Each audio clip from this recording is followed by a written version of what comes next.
Go away. We're trying to be nice.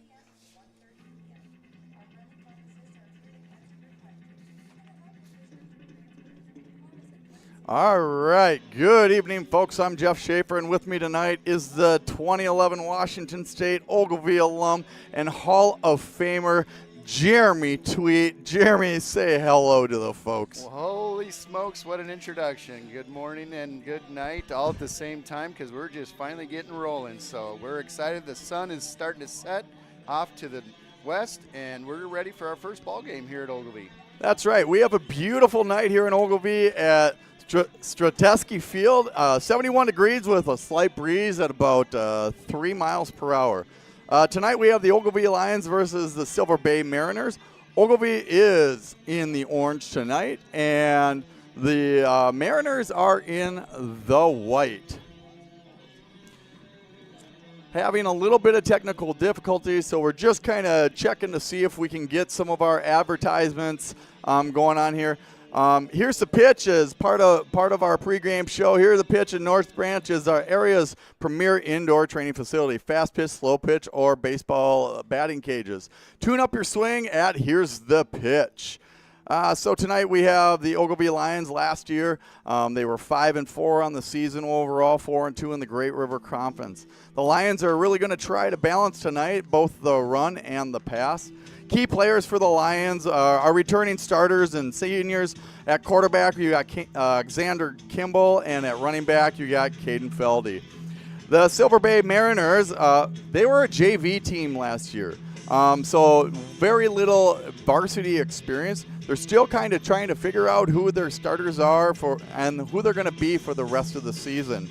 Ogilvie is going to be a challenging matchup for them, and they're hoping to provide a good learning opportunity to gain some experience for their future. Right now we got people kind of trickling in here. We're going to try to get in on one of our sponsors. Good evening, and on behalf of Ogilvie High School, I would like to welcome you to Strateski Field and tonight's game between the Silver Bay Mariners and the Ogilvie Lions. Ogilvie High School would like to thank the businesses recognized on our scoreboard and grandstand for supporting our football team and the new scoreboard. We ask that you demonstrate good sportsmanship and respect towards the players, coaches, and officials by following our ROAR expectations. Please help keep our bleachers and grounds clean by throwing away your trash. Ogilvie High School is a drug-free zone. The state of Minnesota prohibits the use of tobacco anywhere on school grounds. We would like to thank Willia Health for providing their sports medicine services today. Tonight's officials are Todd Miller, Bill Lewis, Mike Reasoner, Brandon Hintz, and Aaron Sabodny. A reminder that officials play an important role in every contest to keep our events fair, safe, and fun.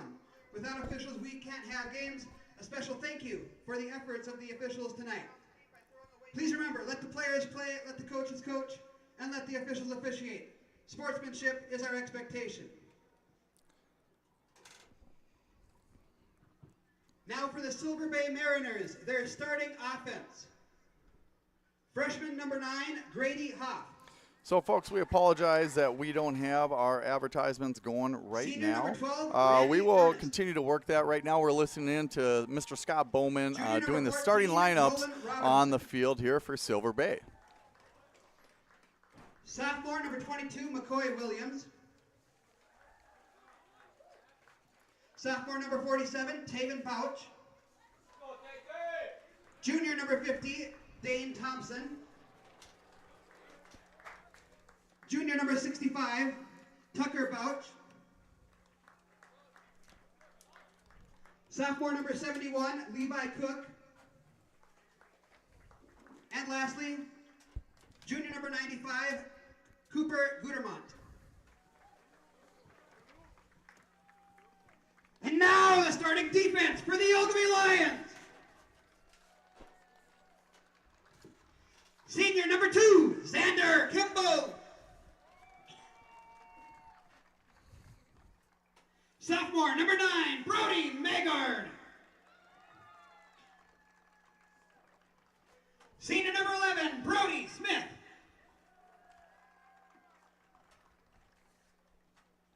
Junior number 26, Johnny Hoffman.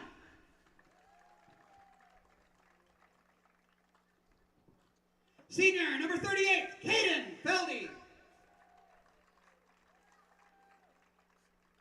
Senior number 40, Mason Forcell. Senior number 44, Tony Betts. Junior number 95, Talon McElroy. And finally, senior number 99, Carter Magard.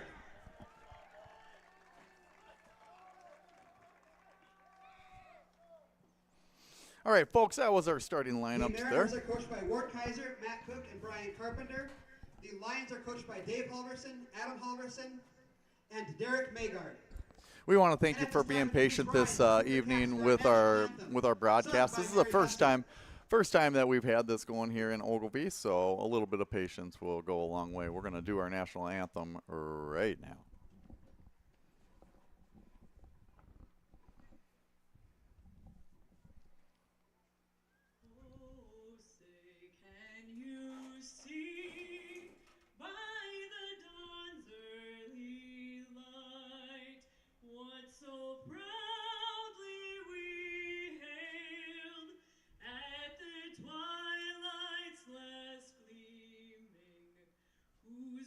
Stripes and bright stars through the perilous fight, o'er the ramparts we watched, were so gallantly streaming, and the rocket's red glare, the bombs bursting in air, gave proof through the night that our flag was still there.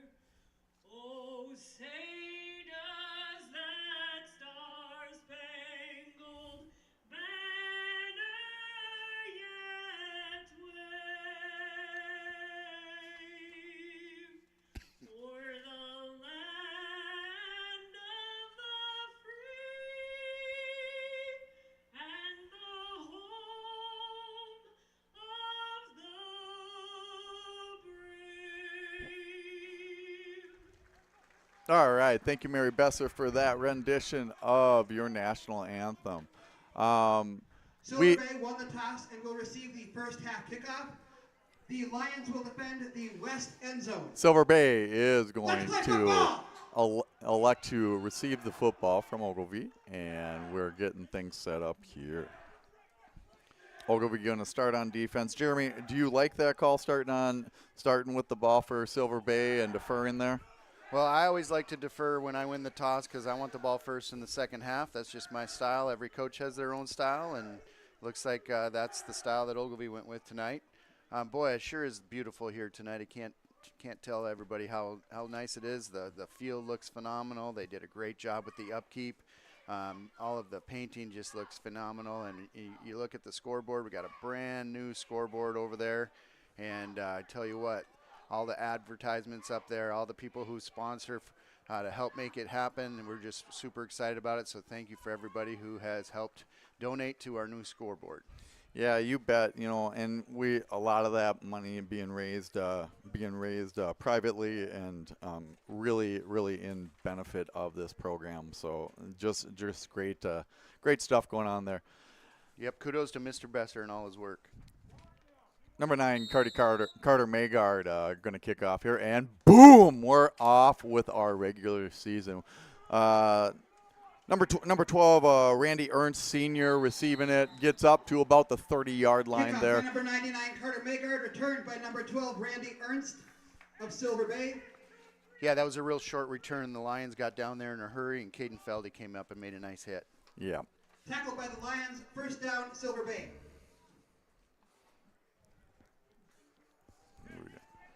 Looks like the Lions are going to come out in a four-man front here to start the game on defense.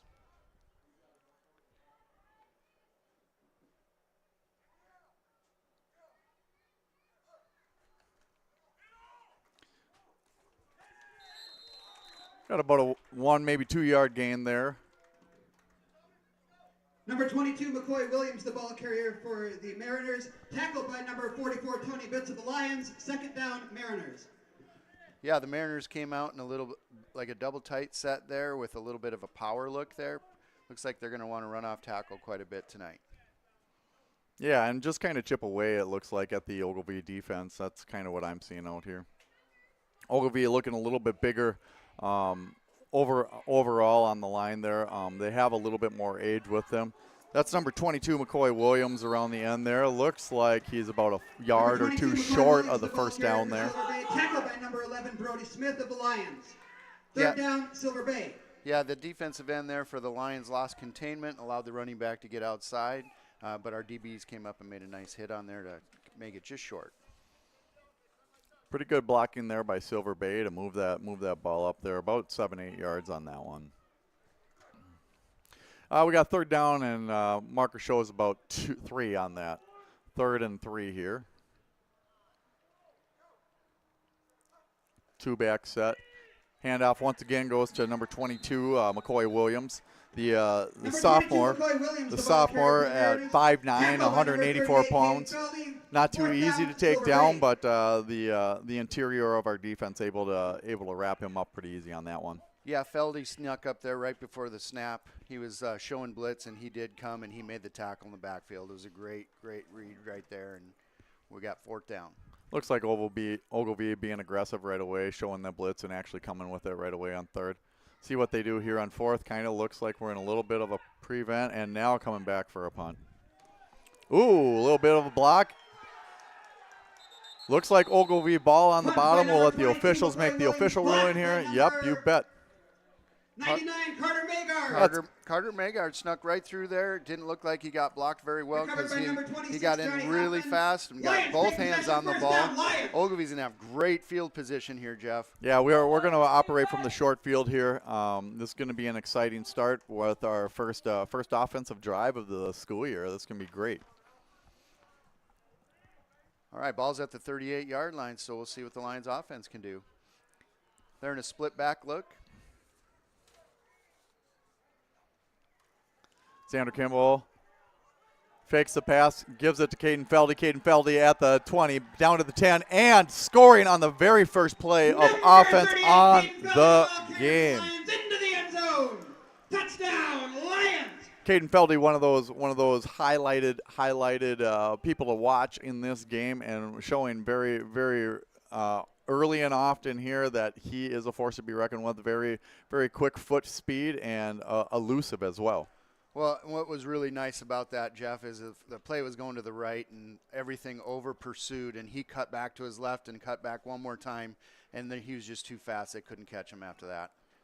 Kimball under center, split back here, going for 2 on that. Handoff goes to, is that Magard? Brody Smith. Brody Smith, all right. Number 11, Brody Smith, the ball carrier for the Lions, into the end zone. The 2-point conversion is good. Again, they had a split back look there for the extra point and gave the ball right up the middle, and our offensive line had a great surge for Smith as he came in for 2. So, folks, like I said again, we're having a couple technical difficulties here. I'm going to work on getting this score changed for you. We'll see what happens. Yeah, it's not going to work for us. So we're going to just take those off there. We will try to update that score for you as often as we can. We have 8-0 with 9:45 left in the game. In the first quarter. In the first quarter, yeah. A lot of ball game left. We've had one offensive play, and we've had one touchdown. So. Well, and unfortunately, I think, Jeff, you feel like you've already been through a game just trying to get all the technical difficulties Oh, my fixed. gosh. So. I was here at 6 o'clock, and the fact that we still don't have some things working, it just kind of is what it is. But, doing what we do, Jeremy, you know that you have to always be flexible. So we're gonna try to get some stuff in here for you.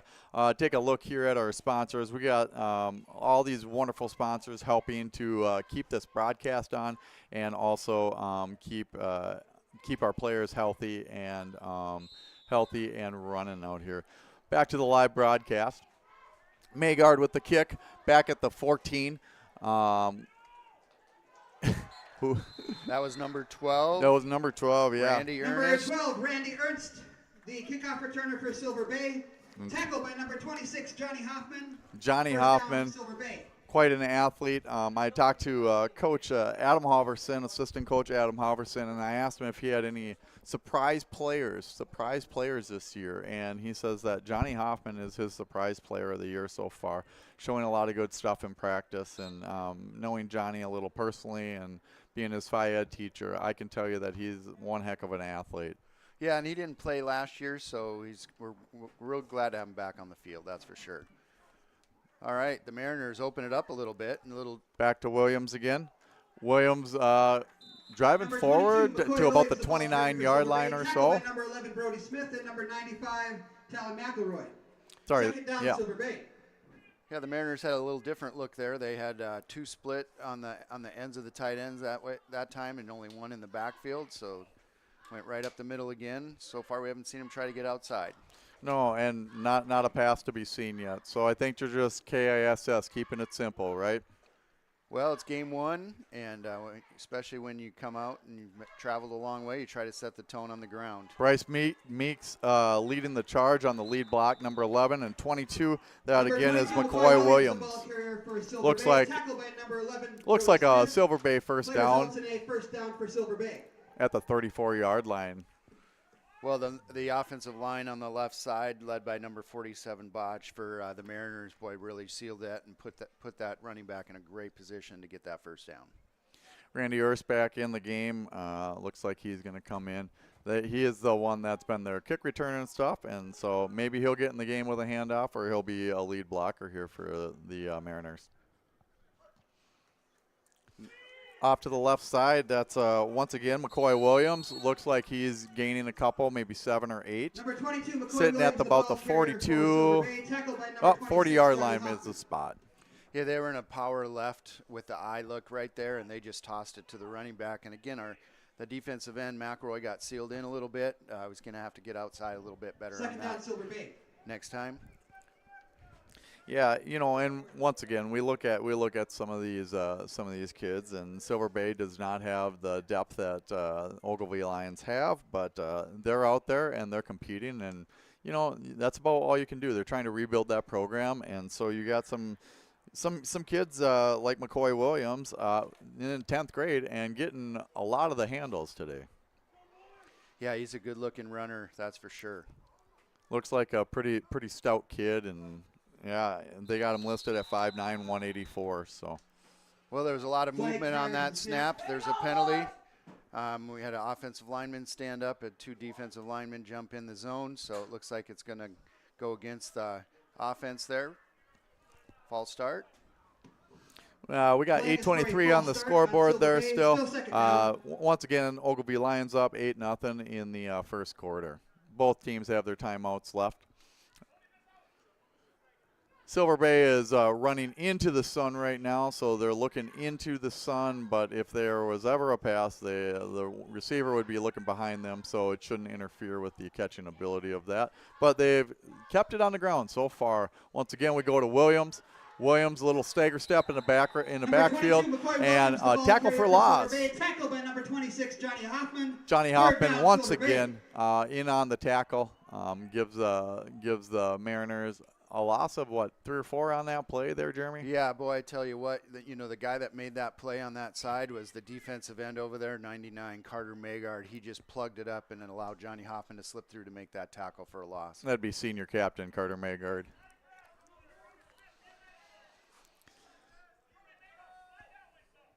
First time we've seen wide receivers. They do elect to pass and sack deep in the zone. Number 9, Grady Huff of Silver Bay, sacked by number 95, Talon McElroy, the Lions. Talon Fourth down, McElroy, Silver the Bay. junior, getting in there deep, dropping him back 15 yards. Holy, what a play. Yeah, Jeff, they went to a pistol look right there and spread everything out, and they didn't account for the defensive end, McElroy. He got in there in a hurry. Now they're going to have to punt because they got a long way to go for a first down. Yeah, McElroy, a 3-sport athlete, football, basketball, and baseball, and excels on all of those fronts.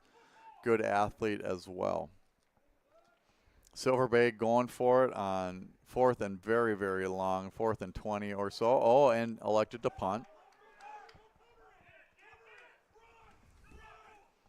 Smith on the ball carry there, all the way up to the Silver Bay Punt 45. by number 22, McCoy Williams. Returned by number 11, Brody Smith of the Lions. Tackled by number 9, Very Brady very Hoff of short Silver Bay. return on that one. The kick was kind of short Lions as take well, possession, maybe a first down, Lions. 20-yard kick on that with a 5-yard return. Well, it's a little deceiving. It's kind of hard to see that they're punting on that because I think they come up to about 10 yards for their punter, and oftentimes punters are back around 14, 15 yards. So it's kind of hard to tell that they're going to punt, but they went ahead and did that, which was smart with the situation they have. So Ogilvie's going to take over in really good field position again. Kimball under center. Going to his left is Smith. Smith hit once in the backfield, turns it off to the right. He's running down the field. Nobody is going to catch him. That is Smith with the Number 11, touchdown. Brody the ball Smith. carried to the Lions into the end zone for the touchdown. Yeah, I tell you what, Touchdown, again, Lions! the speed of the Lions just shows really strong right there. You know, they ran a toss to the left, and once again, over pursuit on the defense, and the running back cuts it all the way back across the field to the right side, and just too much speed for the Lions on that one. Yep, and that was quick. So current score 14-0, 6:40 left in the first quarter. Lions going for 2 again, I would imagine, Jeremy. Yep, they're lining up for 2, and they're going in a little bit of a pistol power look right here.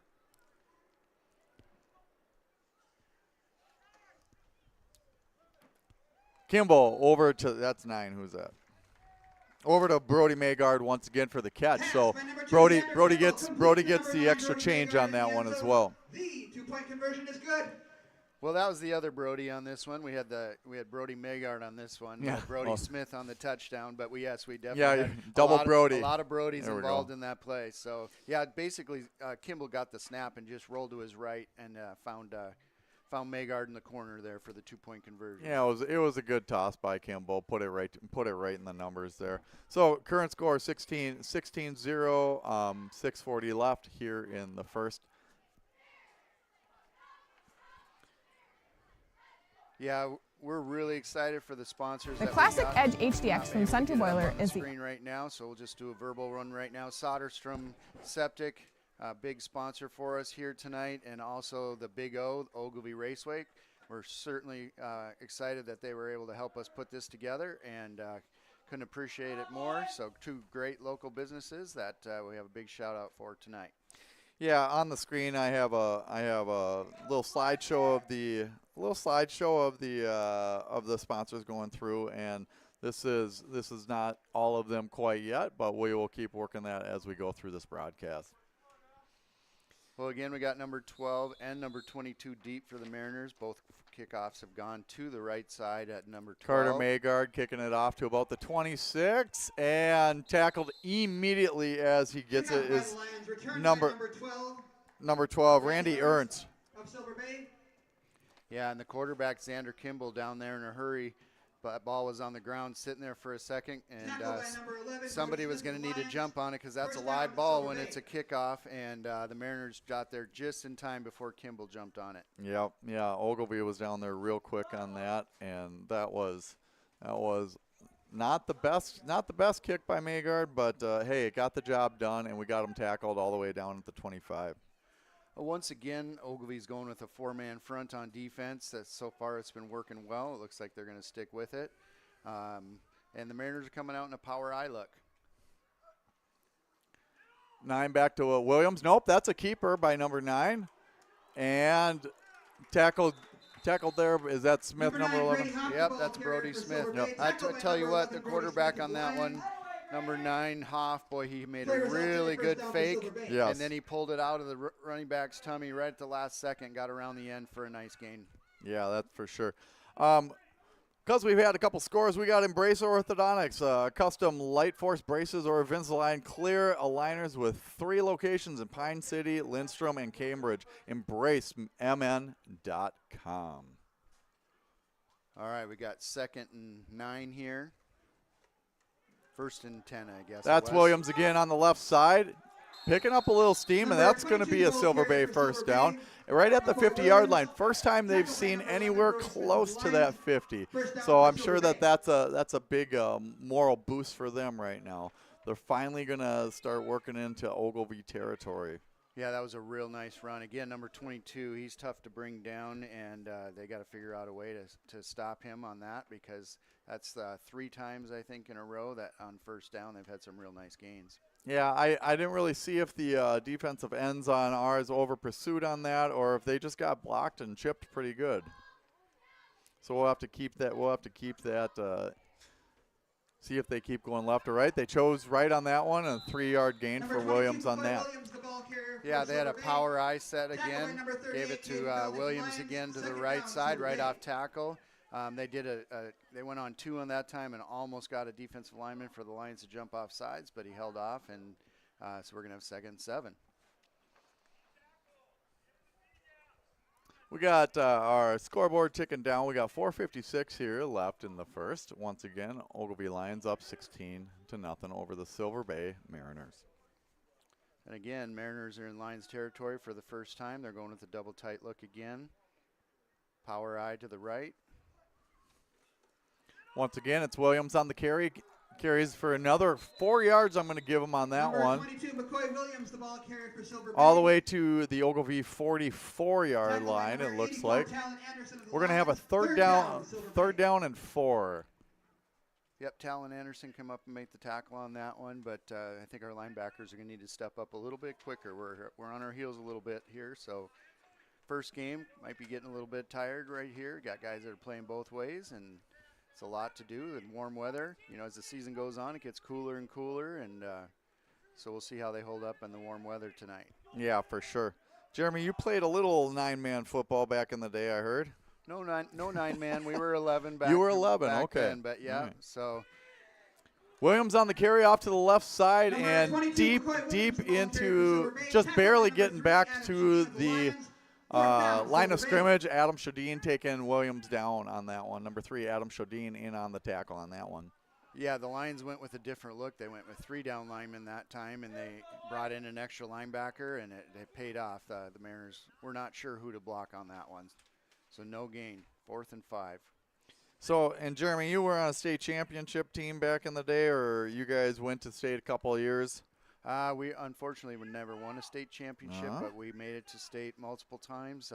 We were very, very competitive with bigger schools, and it was a lot of fun, but no state championship, unfortunately. No, and led your conference every year. Williams on the carry, running on the left side. Nobody to stop him, and Silver Bay on the scoreboard for the Number first time. 22, McCoy No Williams, flags ball to be carrier for seen. Silver That Bay. is a 4 Silver yards for the Bay touchdown. score by Touchdown, number Silver Bay. 22 by Williams. Yeah, once again, he's a big kid. He's only a sophomore, but he's real thick, and he's tough to tackle. And we had 2 Lions that tried to arm tackle him, and it's just not going to cut it. You've got to wrap up and take a guy like that down. Yeah, that's for sure. Arm tackles won't do it. You got to get down. You got to get on his legs a little bit, and you got to put a little shoulder into him.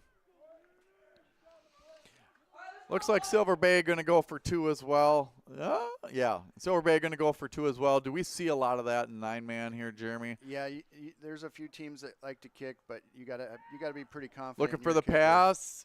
Number 14 with it. Yes, and that's a 2-point conversion. That's Nolan Robinson. Pass by Number 9, 11, complete to or number number 14, Robinson in the end zone. 11th grader, The 2-point conversion is good. 5'10", got out on the right side, and Grady Hoff was able to roll to the right and find his man. Yeah, they went with a double tight, double wing situation, and they just put the tight end deep into the corner on the right side and the wing back up in the front part of the corner of the end zone, and he was able to hit the wing back in the front corner. Yeah, so on our Embrace Orthodontic scoreboard, we got Lions up 16-8 over the Silver Bay Mariners. And our Embracing Orthodontics on their board certified orthodontics are committed to providing world-class orthodontic care in a friendly and comfortable atmosphere. Start today at embracemn.com. Yeah, we'll see how the Lions respond here. They're going to be lining up for the kick return for the first time tonight. So we'll see the Mariners kick. They got number 11, Bryce Meeks, who's going to be lining up at the 40-yard line to kick back to the Lions.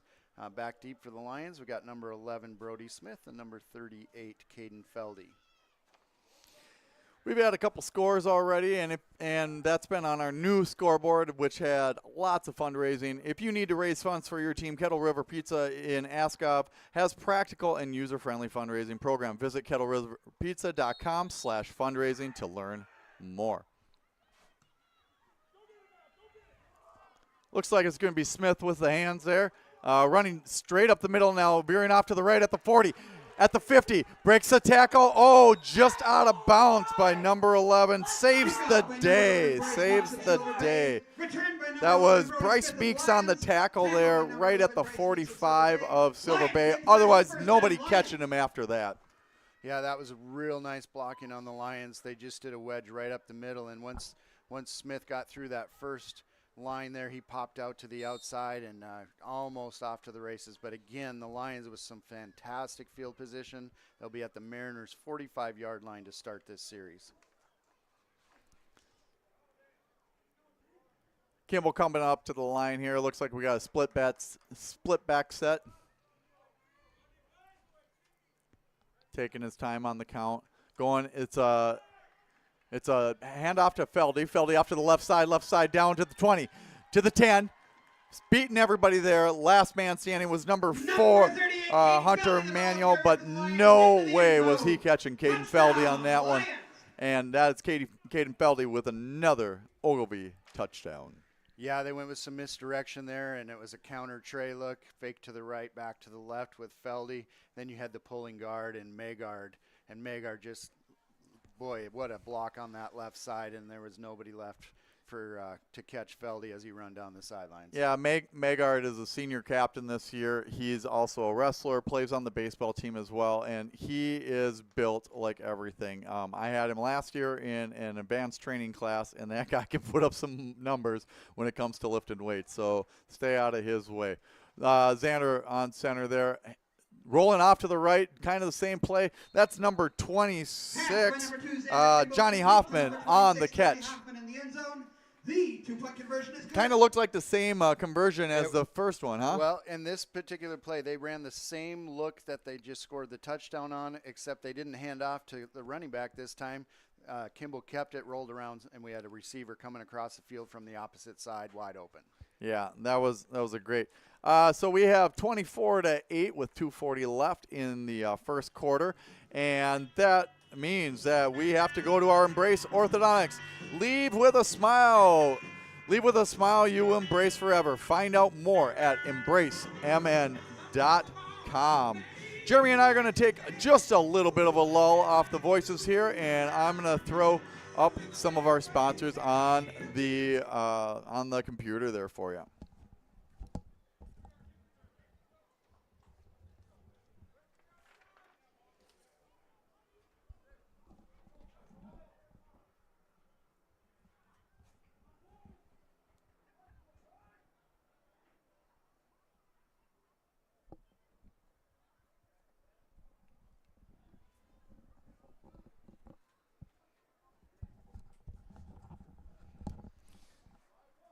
All right, and we're back with our live game broadcast here at Ogilvie. Carter Magard with the kick. Ooh, that's a booming kick. All the way back to about the 15-yard line. That's Williams on the carry. Hit pretty quick by Johnny Hoffman, number 26. Of Silver Bay, tackled by number 26, Johnny Hoffman of the Lions. First down, Silver Bay. Yeah, we talked about how the Lions going to respond after giving up that touchdown, and they've turned around and punched it right away into the end zone themselves. And I tell you what, I'm really impressed with the Ogilvie kickoff team so far. There have not been very many possibilities for the Mariner returners to get any yards, so very nice job on that. The Lions are going to go back to a 4-man front on defense. Yeah, Jeremy, if you can take over for just a second. I'm just trying to check all of our stuff again. Try to get our advertisers up on here if we can do that. There was an eye look for the Mariners right there. Hand off to 22 Williams. Looks like he's got about 2-yard gain, so it'll be second and 8. The offensive line for the Mariners were unable to move the defensive line for the Lions that time, so very nice job on the defensive front there for the Lions. We got 2 minutes and 9 seconds left in the first quarter. Clock is running, 2nd and 8. They're going in a shotgun pistol off power left look here for the Mariners. Again, number 22 is going to get the ball on the left side. And number 22, McCoy Williams, the ball carrier for Silver Bay. Tackled by number 95, Talon McElroy of the Lions. Looks like he got about a 2-yard gain there, and a tackle by a host of Lions, which is always a good sign, but led by number 95, McElroy on the end there. Looks like they're kind of setting up that play they ran a little bit earlier where the quarterback fakes and pulls that out and runs on the outside. So we'll see if they come back to that or if they continue to try to pound it with 3rd and 7 to go. Clock still ticking, and it's 1 minute and 20 seconds left to go. The score is 24-8 Ogilvie over Silver Bay. And we got Hoff behind center there, under center. Gives a quick pitch off to his right side to Williams. Williams off to the right. Bunch of flags being thrown off there. No real gain on that carry. We'll take a look and see what the flag is. My guess is a hold on the offense. Well, you know, normally the defensive guys are the ones that are supposed to make the tackles, but the offensive lineman made a great tackle on that play, which means it's going to be a penalty and a hold against the Mariners. He was the best person on our team for that play. It worked out real well for the Lions, so we'll see how they respond here. It's going to be 3rd and real long for the Mariners. The flag is for holding on Silver Bay. The penalty is declined. Oh, we take Result that of the back. play, 4th down, Silver Bay. The Lions waived off the penalty. They said, no thanks. We'd rather have you go for it on 4th down from deep in your territory. Smart move by the coaches there. Yeah, it was either going to be a loss of 3 or a loss of 5. Well, you might as well have the down go too. Clock ticking down, 1:01 and going on. We're just under a minute here now in the first quarter. Ogilvie Lions up 24-8 over the Silver Bay Mariners. Ooh, a little bit of trickery. Was that a direct snap all the way to Williams, I believe? Yeah, it's number the punter. 22, McCoy Williams, You know, the ball carrier for Silver Bay. Forced out of bounds by number 11. Was Williams set up to punt on that? Yeah, he was in punt Okay. formation. He just took off, running to the left, and when you're on punt return and you get excited, you already blocked one punt, and you take off and forget that they can keep the ball, and that's what happens. You got a long gain for the punter there and a 1st down for the Mariners. Yeah, not sure if that was the called play on that. I mean, it hit the ground, and maybe he just decided, hey, those guys are gone, and I'm going to take off too, and I can get this 15 yards. And that's what Williams did. And so we got 46.9 seconds left here in the first. Clock stopped because he did go out of bounds. That's Williams again on the handoff. Goes up to the 40s. Looks like the 47. Maybe got the wind knocked out of him there right at the end. He did a nice little spin move to get another yard or two. Looks like we're 2nd down and 2. 2nd down and 1. Yeah, a little misdirection there, and our defensive front kind of went for the fake, and then you had a little gap there. And once he gets that gap, he's tough to bring down. So he made it 4 or 5 yards before he got touched and broke a tackle and made it another 5 yards. And so 2nd and 1 for the Mariners. Looks like they're content with being down 24-8, and we're going to come in for our quarter break on that one. At the end of the first quarter, the score is Lions 24, Silver Bay 8.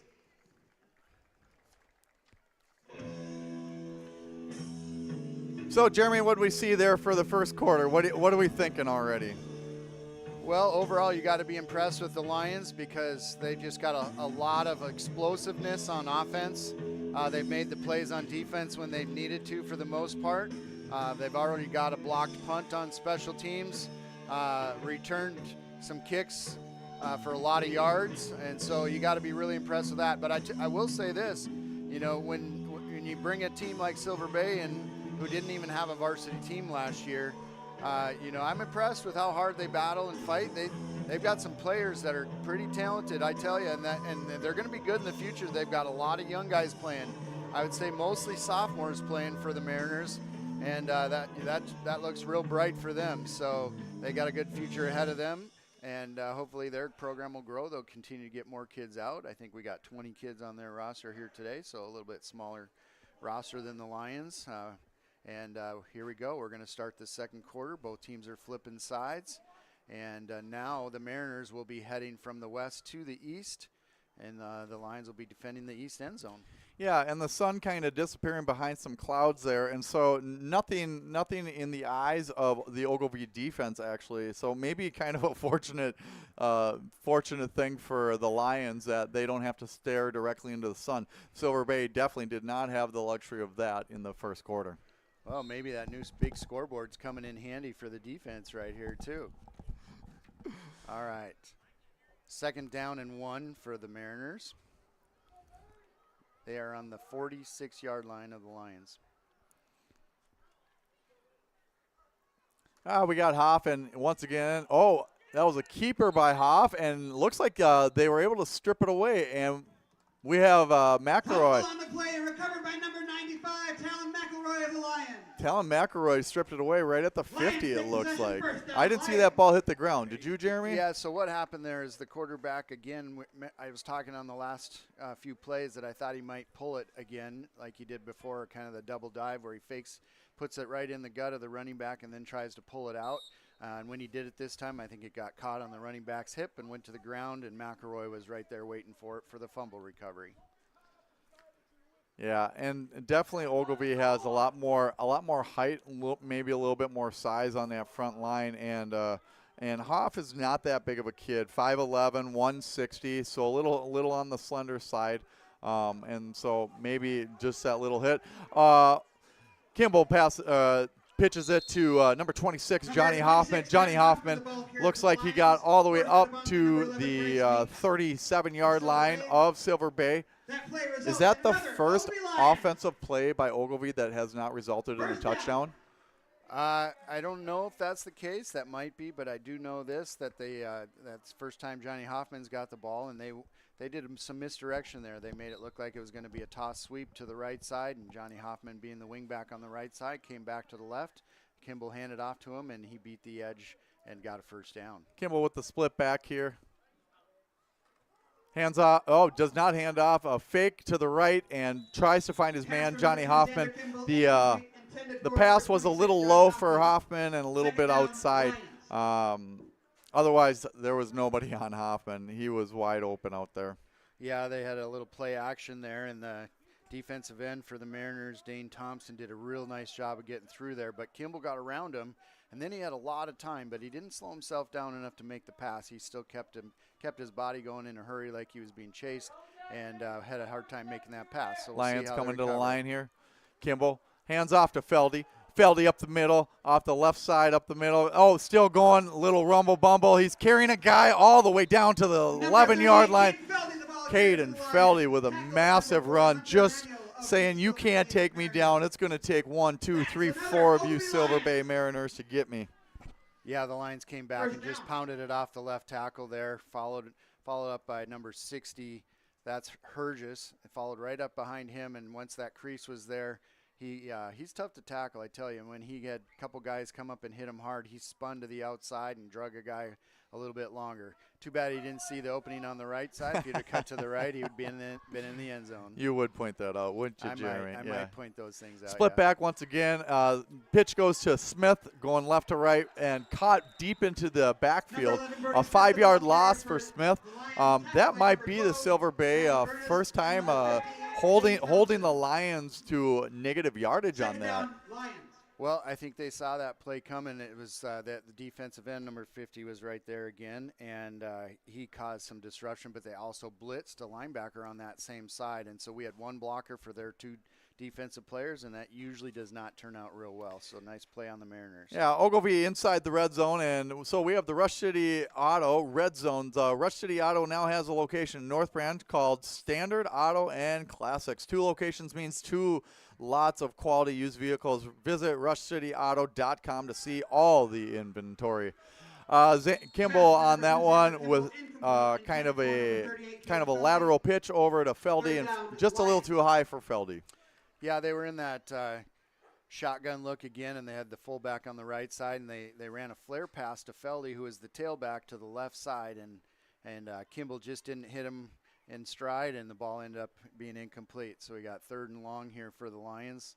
Ball at the 20-yard line. They need to get all the way down to about the 2 or 3 yard line to get a first. Do it again, boys.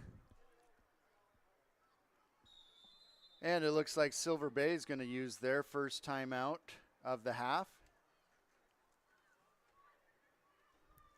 Yeah, they want to get this one right. They're going to try to hold the Lions here, and so yeah, you might as well call a timeout. We got 10:06 left on our scoreboard here. Silver Bay. Silver Bay down by 16 at this point, 24-8. Not a bad timeout. Make sure that this third and really long goes in their favor. So not a bad timeout. Just to talk with the boys and ensure a little bit of what if. You like the timeout, Jeremy? Well, I do, because they got the momentum right now after a couple big plays, and this is probably the play of the half right here, because if Ogilvie can cut the distance down even halfway they have one chance to get a touchdown here, and so I like the call on the Mariners calling a timeout here to regroup and just say, you know what, guys, we're playing really good right now. Let's come up with a stop. They're going to be in a four-man front again here.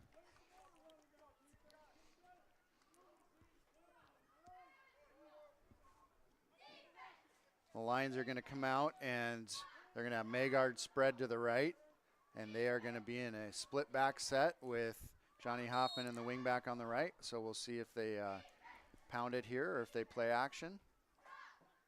Kimball on the count with the handoff to Feldy. Feldy off the left side, splits the defense and bashes his way into the end zone for another Ogilvie Lions touchdown. Caden Feldy. Boy, I tell you what, that is fun to watch right there. Boy, they did another misdirection, a counter tray. Magard led again on the pulling guard, and boy, what patience by Feldy. He just kind of grabbed the back hip of Magard and just waited and waited and waited for him to make a block, and as soon as he made the block, he cut it inside, and nobody was going to tackle him at the goal line. So very, very nice piece of running by Caden Feldy there for the touchdown. Yeah, you bet. And not only is he strong, but he is fast too. He's kind of fast. He's got that explosive speed. It's hard. And he's not very big, like height-wise, and so it's hard to kind of find him. You got Kimball out to the right side looking for his man. It looks like Smith. Brody Smith with the no conversion. We have a flag on the play. Number 9.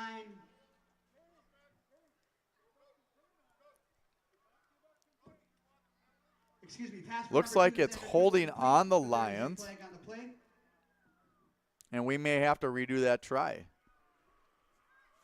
Yeah, they caught one of the interior linemen using his hands a little bit too much on the outside of the jersey there, so it's going to be the penalty is going to be accepted and brought back to the 12-yard line. So we'll see what play offensive coordinator Adam Halverson comes up with here for a 12-yard extra point attempt. He's going to kick it. That's Mike. No, just kidding. The penalty is for holding on the Lions. The 2-point conversion will be replayed. I think we're going to see a little misdirection here, Jeremy. What are your thoughts on that? Yeah, we got Shadeen split to the left and Magard to the right. So we'll see. And Johnny Hoffman in the slot there. Johnny Hoffman. Oh, Johnny was wide open. It goes to the left. Oh, just a little high there for number 3, Adam Shodin. Yeah, that was boy. Johnny Hoffman was wide out the middle, right down the seam. The safety left, and there was nobody there, but that's okay. We still had an open receiver with Shadeen, and just couldn't quite get the ball to him. Yep, so no conversion for the Lions. Score right now is 30-8 with 9:56 in the second quarter. Once again, having a little bit of technical difficulties here. We'd be playing some sponsors, but since we don't have them playing right now, we will put a couple images up for you so you can see who some of the sponsors are. One of our main sponsors for our scoreboard is Embrace Orthodontics. Your customized smile journey starts with a free consultation. The team at Embrace Orthodontics wants to make your journey as seamless and convenient as possible with custom light force braces or Invisalign aligners, clear aligners. Find out more at embracemn.com. And again, big shout outs to Soderstrom Septic and the Ogilvie Raceway, who've done a lot to help this broadcast get started. So we appreciate them very much. Yeah, we also got Hones as well. Hones right in Mora has a state of the art facilities and 44 plus years of experience getting vehicles back on the road. So go ahead and hop over to Mora's if you're having problems with your vehicle over at Hones. All right, the Mariners are set up to receive the kick. The Lions will be kicking from the east side to the west end zone. Again, number 22 Williams and number 12 Ernest are back deep for the Mariners. Yep, that one's going over to the right side and just out of bounds. Kickoff by the Lions, out of bounds. I think definitely the plan on the kickoffs for the Lions is to go to the little bit smaller, maybe easier to contain Ernst over there versus Williams, who they struggle to take down from time to time. Yeah, they do have been electing to kick it to that side. It's been working out real well for them. The one time they did kick it to Williams, Williams had a pretty good return.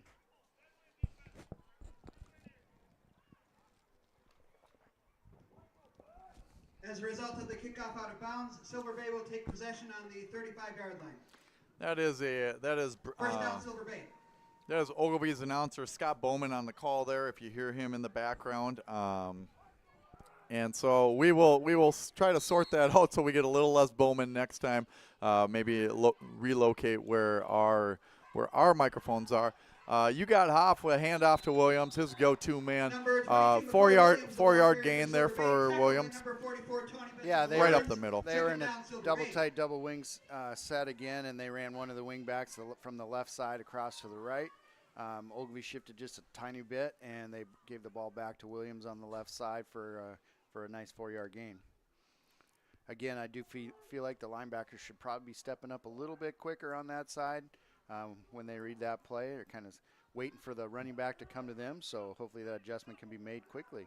Hoff in kind of an I formation here and goes to the deep back. That's Ernst on it with the carry, and once again Ernst about a yard on that one. Ernst, they got him in at 140 pounds soaking wet, I think. Yeah, well, the Ogilvie quarterback playing defense there come up and with a big hit, but again, part of the reason he's able to make that hit so close to the sideline or so close to the line of scrimmage is number 99 Maygard. Two guys are blocking him out of the play. That leaves somebody behind him ready to make a tackle. Yeah, the Lions have a little bit bigger line. Once again, we got some big boys up there and strong kids as well. Not to say that Silver Bay isn't, but they're a little younger, and so we got some seniors up front, and they're working with their sophomores and juniors. A little bit of movement by number 50 on the right side of Silver Bay there. Just a little quick to the whistle. That's Dane Thompson. Silver Bay, still third down. Well, Jeff, one of the offensive linemen there for the Mariners, number 71, he's 5'9", 345 pounds. I'm not really counting that as small. Yeah, that's not small. You're right. So they do have a couple horses on that side of the ball as well. The Lions are in a three-man front right now. Mason Forcell, nose guard over the middle. And brought in an extra linebacker. Hoff under center with kind of an I formation, and once again it goes to the smaller of the two backs. That would be Ernst on that one. Tackled by number 11 Brody Smith. Maybe a yard on that. McElroy of the Lions, fourth down Silver Bay. Yeah, and this time I really have to give a lot of credit to McElroy. He's the defensive end on that right side for the Lions, and they ran a toss his way, and he took on that lead block with his outside shoulder, forcing the running back into the linebackers. And anytime you can do that, it's usually successful. So yeah, I got to hold that contain, and he did a great job on that one. Who knows if they're going to punt or if he's going to run here. Set up about 8 yards back only. Has his foot ready to kick, it looks like. And, yes, it's off this time. Kind of a low kick. Goes to Feldy at the 40-yard line. Feldy up to the 45 of Silver Bay and finally comes to rest at about the 41-yard line of Silver Bay. Yeah, when you're only 8 yards deep, that means you can't even take a step to punt or it's going to get blocked. And so it's really tough to get a good punt when you're only 8 yards deep. So the Lions are going to take over here with 7:33 to play in the second quarter. They took a timeout. That'll be the Lions' first timeout of the first half. Yep, sitting on the 42-yard line. We're going to throw a couple more of our sponsors going here. We got Ogilvie Speedway Raceway up there. Great community engagement here with Ogilvie. Exceptional work. We do a little bit of a unique thing here at Ogilvie called Fifth Quarter. And Jeremy, you put that on. Why don't you give a little brief either history or let us know what that's all about. Yeah, we won't be doing it tonight. We'll be doing it in a couple weeks. So fifth quarter is basically a chance for our kids to get together, all our 9th through 12th graders. After the game, lots of food provided, lots of games, bonfires, and just a chance to be able to hang out as a Lion group. We do it at the Ogilvie Raceway. We're sure thankful for them allowing us to use their facility for that event. It's a perfect place for us to be able to host it. And you know, fifth quarter was something that I did back in the day when I was in school, and a lot of the memories that were made from the adults in the community were from some fifth quarter nights. And so, you know, it was kind of fun. A couple years ago when I moved back to Ogilvie, we were able to start it again, so we're really excited for that. We thank you for all the people who donated for that, and you know, we couldn't be more excited about the opportunities to continue to offer that for our kids. Yeah, thanks, Jeremy. Yeah, it's a fun time to see the kids in a different light, and being a chaperone myself out there for that, it's just a great time.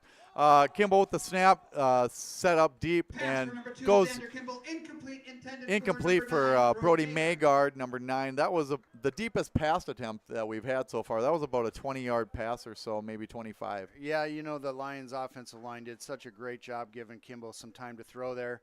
Once again, he just overthrown his receivers a little bit. First game, you know, getting all excited to be able to throw the ball downfield, and just missing his targets by a little bit. Lions 2nd and 10 here. Kimball in the shotgun. Haven't seen that except for the last play for the first time today. Shotgun, split backs. Pitch goes to Feldy on the right side. Feldy up to the right. Cuts back to the left and up the middle. Oh, and makes another Silver Bay Mariner miss. And all the way down to the 10-yard line. Looked like a little bit of a horse collar on that as he got tackled. Tackled by number 4, Hunter Manuel of Silver Bay. Well, I tell you what, There's Jeff, a flag on the play. again, Feldy just letting his blockers do his thing and then hitting that hard. And this time he had a tackle he had to break as he was running to the right side, kind of flipped him off his shoulder, and he took off to the left side and then cut right back up the middle. And it's really tough to bring him down. And so you're not surprised when you see a horse collar tackle against Feldy, because you're usually behind him trying to catch him. Yeah, not much they could do on that. They're going to move those chains, and there's no first down after this one. The next line that they see is going to be the end zone. So we are sitting, where are we at? 6-yard line? Yep, first and 6 for the Lions. 1st and 6. Everybody kind of looking at their play call right now. So must have been a new call. That's my guess right now. Well, we got a little bit different look there. They took Feldy out for a breather. Yeah. They got number 69, Jaden Rappel, in the backfield right now for Feldy. A fake to Rappel, and the ball's on the ground. That was number 26, Johnny Hoffman. Lost the handle on that one. Number 26, Johnny Hoffman of the Lions. Able to recover it without being tackled. And the ball on the ground in high school football, as soon as the ball's on the ground and you're on the ground, the play is over. Well, and unfortunately, that ball did end up on the ground because, boy, Johnny Hoffman had nothing but green in front of him coming on that counter back to the left. That would have been 6 for the Lions, but unfortunately, they just couldn't get the handoff there. So now we're back at the 11-yard line, so it'll be 2nd and 11 for the Lions. Yeah, it looked like on that kind of fake reverse that Rappel might have impeded him a little bit. Now here's a handoff to Smith, and Smith just high steps into the end zone. Number 11, Brody Smith, the ball carrier for the Lions. Into the Well, end zone we've for the seen touchdown. that play a couple times. Touchdown, Lions. This time they ran the counter back to the left again with Maygard pulling across, and boy, he just smacked that defensive end and opened up a huge hole for Brody Smith. Brody made a great cut and again just went straight up the middle. One guy on him at about the 4-yard line, but couldn't bring him down. So great run there for Brody. Yeah, we have Mariner down. Levi Cook, the sophomore. You mentioned him earlier, 345 pounds, 5'9". So not sure exactly what happened. It looks like he's looking at his right ankle there. We are gonna throw a couple more commercials on here for you. Let you see some of our sponsors. Jeremy and I are gonna give our voices a rest for just a little bit here, and we'll come back as soon as the injury timeout is done.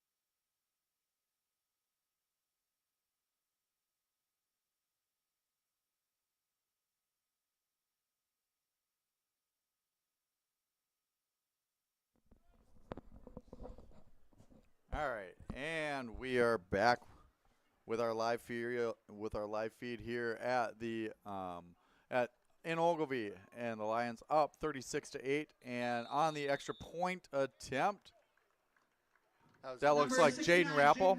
Jaden Rappel on the left side carried all the way to the touchdown. 38-8 on our scoreboard here.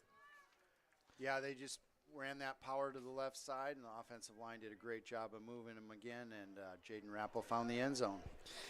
Yeah, and on our Embrace Orthodontics scoreboard, Embrace Orthodontics, the team at Embrace believes the result of a remarkable orthodontic experience should last a lifetime. They keep your smile transformation where it needs to be with a lifelong retention program. EmbraceMN.com.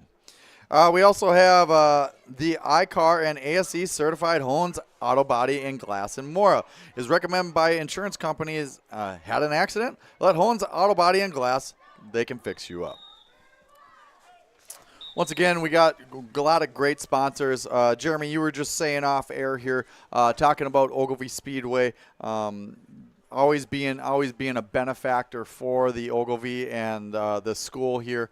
I know you work closely with them hand in hand. Why don't you just give them a quick shout out, let them know some of the things that you've seen and experienced with them as well. Yeah, just a great company, and they love the community a lot. Wally and Nate over there, they do a lot for a lot of different things. They sponsor different things. They open up their facility for us, and they put on some amazing races on Saturday nights. All right, we got Carter Maygard on the kick. Chooses to go to the right side. That's over at Ernst. Ernst looking up the middle, then veers off to the right and looking for the out-of-bounds line right around the 35. A whole pride of Lions on that one, including Shodine and Maygard and Max Hines on the ninth grader. Great team tackle on that one to make sure that he got out of bounds. Yeah, I think if the score would have been a little closer, Jeff, there would have been a holding call at about the 25-yard line. But they let that one go, and here we go, first down for the Mariners at their own 37-yard line. You're so good at noticing that, Jeremy. That's why you're in the HOF here at Ogilvie. Oh, boy. Yeah, no, that's the coach in me coming out. Yeah, right there. That's true. 20-some years of experience out in Washington. Yeah, it was a lot of fun. Not doing any coaching right now, so I get to put some headsets on and join you. Mariners are in an I formation. Toss it to the right, and that was a bad decision because 99 Maygard was waiting for him. That's a 5-yard loss. Number 99 Carter Maygard. Second down, Silver Bay. And I tell you what, boy, he is a force to be reckoned with on defense, 99 Maygard, and he has had some amazing blocks on offense. So hats off to him. Great first half so far. We got 2nd and 15 for the Mariners. Ball's going to be at the 32-yard line. The Lions are switching up to a 3-man defensive front on this one, adding an extra linebacker for the 2nd and long.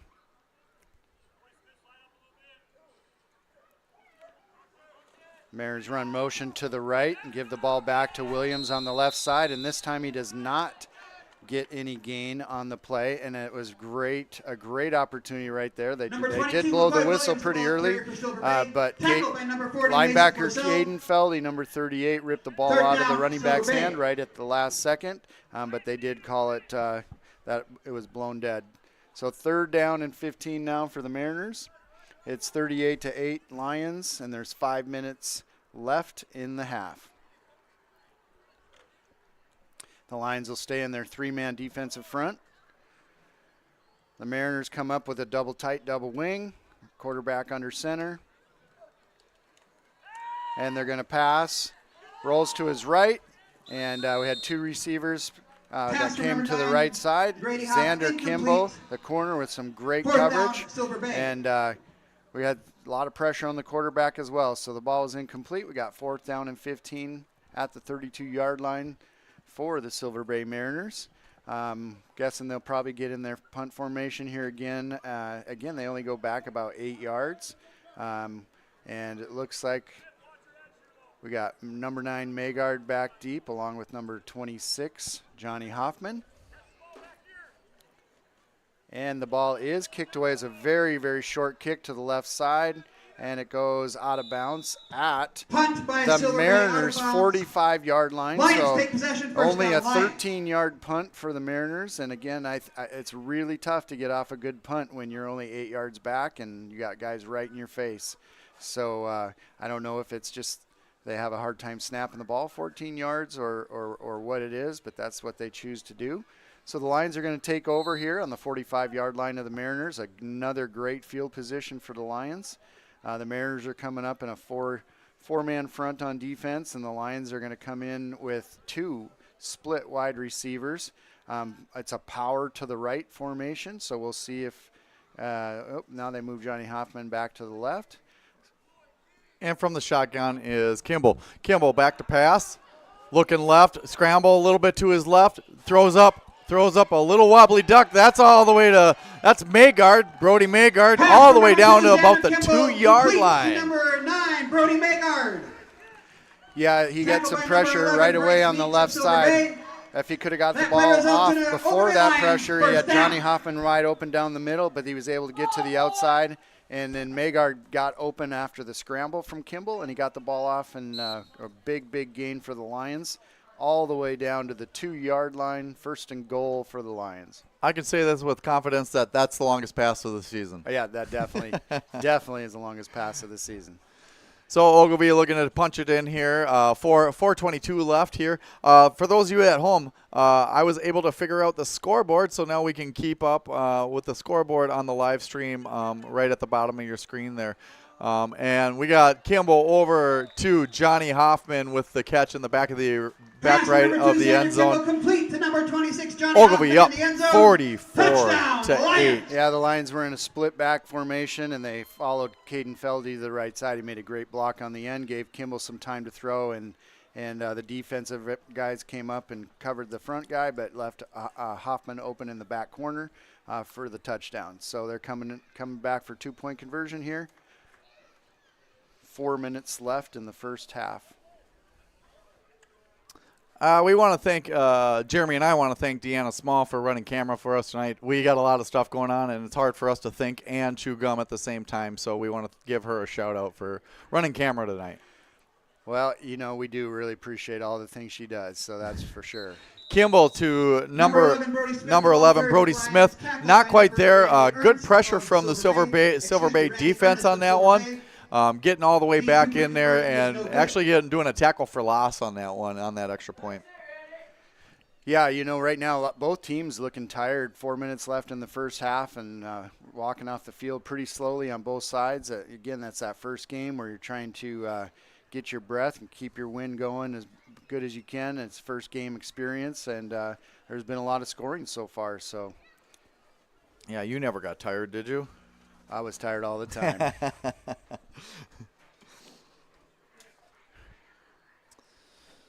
RushCityAuto.com. Go check out the inventory of the 2 lots and vehicles, Standard Auto and Classics in North Branch, and of course, Rush City Auto, one of our fabulous sponsors here. We also have Kettle River Pizza, delicious locally made Kettle River Pizza, from classic favorites like pepperoni cheese or cheese and sausage to exciting hot Hawaiian taco or breakfast. There's a slice for every taste. Grab some on the way home from the game. Look for a Kettle River Pizza at a local retailer near you.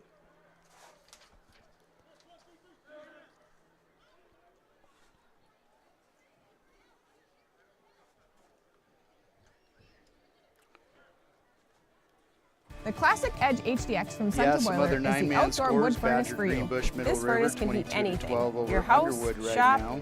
greenhouse, We got even a Clearbrook pool, Convict all with with a one 28 Classic to Edge 6 HDX. lead over Winnie The Man. Firestart combustion control takes all the worry and guesswork out of wood County heating. Central over It Rochester, automatically controls 33 to combustion 20. for highest efficiency with Foston 22 to 8 over NCE. Magard with the kick. And just out of bounds at the 22-yard line. That ball is going to come all the way up to the 33, up to the 35. Numbers are hard. That ball almost just sat right on the 22-yard line, but it did just roll out of bounds on the Silver Bay will kickoff. take possession at the 35-yard line as a result of the kickoff out of bounds. Cambridge is up 7-0 as well. Not sure. We got Chris Gable over there. He's also doing a live stream on this network, WCMP. And so his live stream can be found as well on the WCMP website. He is...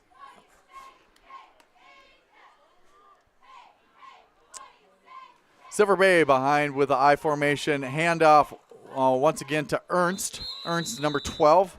Ball carrier is Rushing number 12, forward Randy for about Ernest for 3 Silver yards Bay. on that one. Tackled by Nice number little surge 44, there by Tony the right Hicks. side of the Number 99, Silver Bay Carter line. Magard, and 4-yard number gain 95, there Todd for McElroy. Second the down, Silver Bay. tailback, so Yep. that's a nice hole. Sounded like senior Tony Bitts in on the tackle on that one. Yeah, the Lions went back to a 4-man front. When they have a 4-man front, Tony Bitts is that right defensive tackle. He made a nice play there. We got Hoff in the shotgun.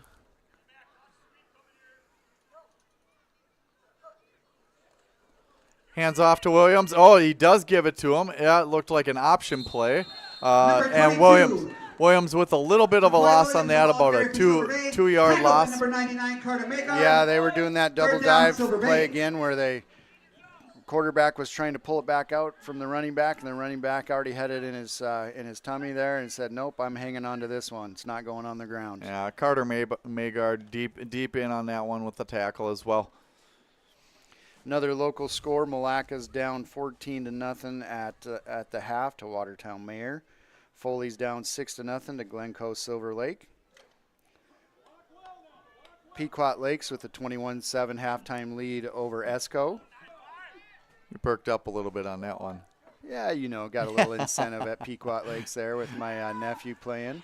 Hoff, chase deep in his zone, underhand. Oh, man. And that was No, Ernst that's- with the catch and Magard on the hit, and Ernst's helmet Pass falls by off. number 9, Grady Hoff, That was complete a to weird number 12, play, Randy and Ernst So the for Silver flags Bay. fly because I think they're calling There is that. a flag on the play. So this is a really unfortunate situation here for the Yes. Lions because the quarterback's scrambling to his right, and he underhand throws it up in the air just for grabs. He happens to have a running back that's in Ernst the area, catches it. and Carter Magard just lit him up, and it was a crystal clear tackle. But the helmet came off for the running back, and flag went flying, but the referees are standing there discussing it right now, trying to decide if they're going to keep the flag or if they're going to wave it off. But, yeah, and I'm looking at Ernst on the sideline. He is perfectly fine after that hit. yeah, he boy, popped, oh boy. he popped right back up, but boy, it sure was a great hit. Yeah, and Magard having about 60 pounds on him too, and a force and a head of steam on that one. Yeah. And as soon as he caught it, The flag is kudos to personal him for foul hanging on on to that Lions. ball. He got hit just as hard as you could get hit. Well, when I played, Jeff, that was the greatest hit that could possibly be made. But anytime a helmet comes off these days, you're probably going to get a penalty. Yep. And so they're going to assess this. Is that going to be a 15-yard penalty, or we got a 10-yard? Yeah, it's a 15-yard penalty. They're calling it a helmet-to-helmet contact. The flag results in a first down for Silver Bay.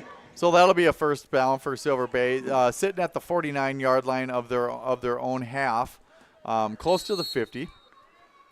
Again, they're in that power eye look. They put Williams at fullback again, like they've been doing most of this series. Handoff goes to Ernst again. Still pushing, still driving, still on his feet, right Number around 12, the Randy 45 Curtis, of the ball carrier Ogilvie. for Silver Bay.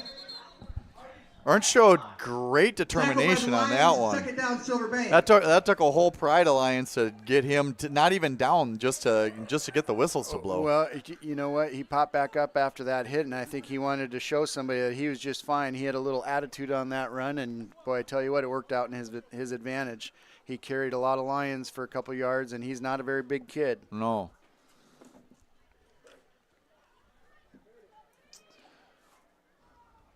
Looks like we're coming out in that I formation again.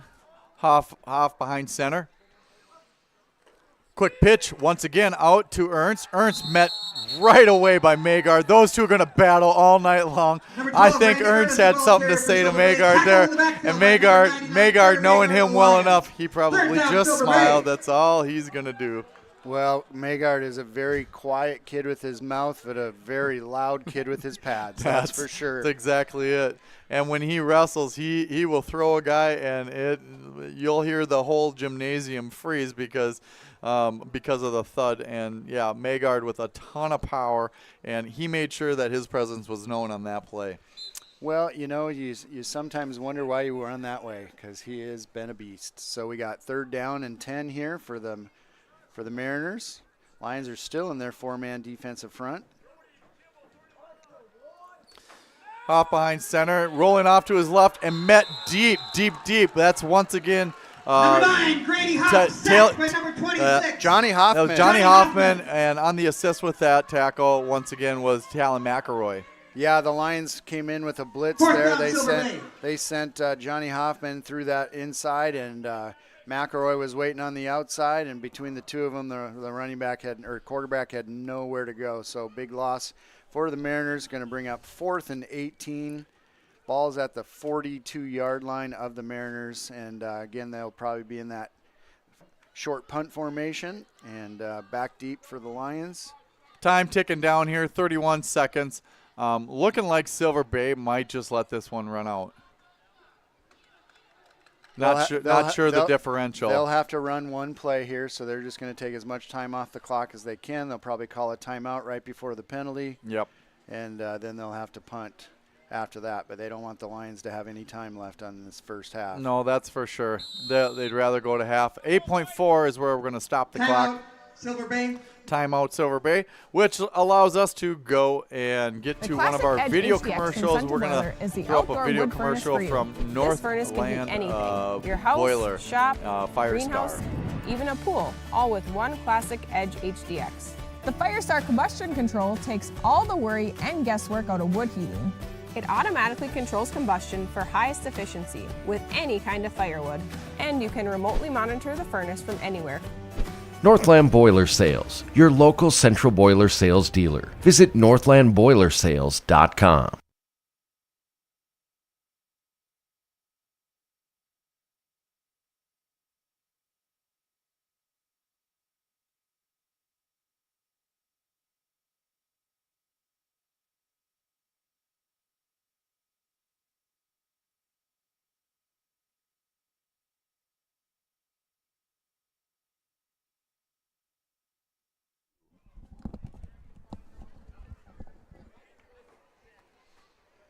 All right, and we're back from the timeout there. Mariners looking like they're going to elect to kick here to the Lions.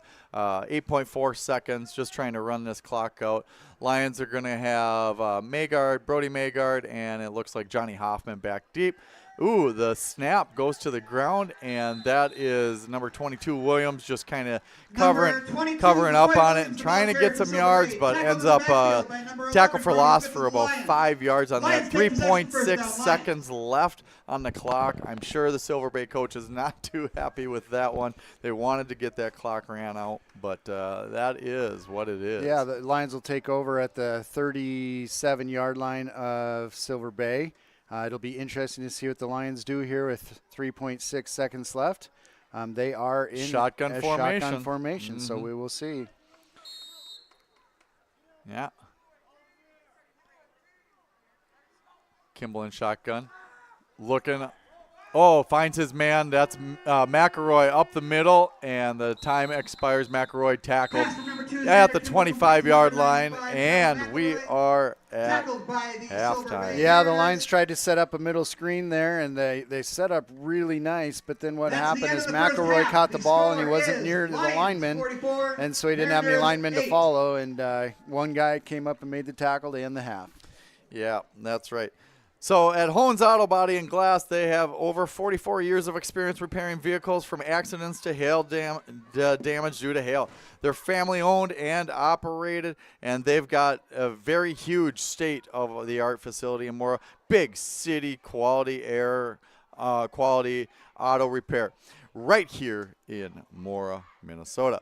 Jeremy and I are going to take a minute or two to kind of rest up our vocal cords. We're going to we'll be back in about 5 minutes. We're going to just kind of leave our advertisers flowing here, and we will be back in just about 5 minutes.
And we're back here in Ogilvie.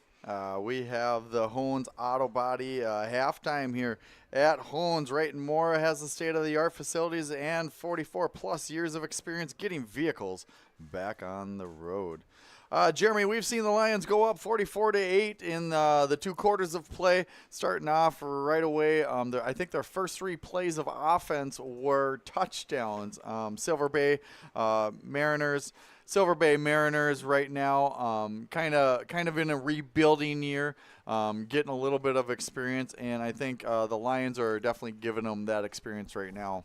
Yeah, it's one thing at halftime I was listening in as the coaches were talking to the Mariners players. They were kind of meeting in front of us here, and I'm, pretty excited to hear Coach Kaiser, the head coach, tell the boys there right before they got done meeting. He's like, you know what, guys, you quit. Everything we built means nothing. So there's no quit. We will not quit. And it was pretty good to hear and pretty excited to watch the coaches try to keep those kids' heads high and say, you know what, we're working way too hard right now, and quitting is not an option. Yeah, and that's a message that should hopefully be received well. I mean, it's tough, but I think that message probably has been told at camp and stuff like that. These kids knowing that they're in a rebuilding year, starting as a JV last year and kind of working their way up to varsity this year. A lot of young players on the team, and so coaching those players up, that's a great message to get from the coach there. Over on the Ogilvie side, what do you think's going on in that locker room right now? Well, you got obviously 2 totally different messages that are going on. And at this point in the game, in week 1, people are going to be tired in the second half. My guess is the Lions will come out with their starters in the first series and see how that goes. Maybe try to put one more touchdown on the board before they start subbing quite a bit. But, the Lions coaches got to be saying the same thing. Just because we're up 44-8, you don't quit. You still got to strap it up and get after it, because what happens in games like these is if you start to let down, that's when injuries occur, and that happens on both sides. And so you've got to continue to play the game at 100% to stay healthy. Yeah, so some of the major plays that we saw, I briefly said that Ogilvie, as soon as they got the ball, it was 3 times straight to the end zone. So those are some of the major plays. I do think though that Silver Bay has a defense that's holding the Lions, especially on their extra point. So they're figuring something out there to keep them away from scoring those extra 2 points every time. Yeah, and you can see the coach's message of not quitting, because Lions have had some big plays where they've scored on long runs, and then the Mariners have turned around and done a good job on stopping a 2-point conversion. So you're absolutely right there. Yeah. So what are you looking for from each team for the second half here? Well, I think you got to continue to set yourself up to execute both on both sides of the ball and on special teams, because if you start to let the scoreboard dictate how you play, that doesn't set you up very well for the next week. So you've got to continue to be sharp and execute, and this is where a lot of mistakes can be made, because mentally you start to turn the switch off, and if that happens, a lot of mistakes will be made. So I'd say both teams need to find a way to stay sharp and continue to improve so that they execute moving into week 2. You think coming into the game, both coaches are kind of sticking to their game plan, or is either one making an adjustment to kind of remedy a situation? Probably more Silver Bay than anything else. Looks like Ogilvie is kind of running their game plan that they want to do, and maybe even trying some other things. We've seen a couple different looks on offense, especially with the shotguns, and splitting some guys out a little bit there. Yeah, talking to Coach Adam Halverson, the offensive coordinator for the Lions, earlier today about the game plan, and everything I've seen so far is what we've talked about. They've been able to execute what he put in play for this week.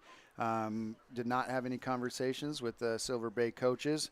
But, anytime you're playing a game, you got to be able to adjust to what the other team's doing. And, with Silver Bay not having a team at the varsity level last year and only JV, there's no film to prepare for. So the Lions didn't have any film to scout on them or anything, and had to kind of make adjustments after the game got going, and they could see the different formations of the Mariners.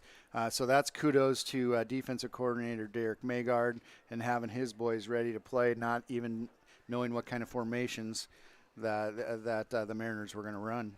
Yeah, and that just comes down to training. And if you need to get training, the training facilities, batting cages, and even live instruction, you can get them over at Here's the Pitch in North Branch. So get your team trained up over at Here's the Pitch in North Branch. We've got about a minute 52 left here of the halftime. We're going to once again go to our sponsors one more time, and then we'll come back for the second half kickoff.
I've been trying.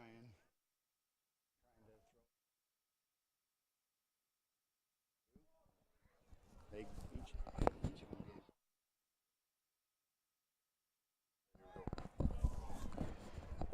And we're back with our live broadcast here in Ogilvie. The Mariners down 8-44. Ogilvie will receive. Ogilvie will receive Kickoff by and Silver Bay, out of bounds. touched by the Lions and rolling On out that of one. bounds. Yeah, because the ball was touched on the Lions kickoff take there possession, by the first down, Lions, and it Lions. went out of bounds. There is no penalty against the Mariners for that kick going out of bounds because it was touched right before it went out by number 12 Jones for the Lions. So the Lions will take over right at the 35 yard line. Yeah. And looks like we've got the starters still in for the first series here for the Lions. Yeah, and as we talked about in the halftime there, looking like maybe Ogilvie will stick with their starters and see if we can't get some of the younger kids some more experience while we have a little bit of a lead here. We got Kimball under center.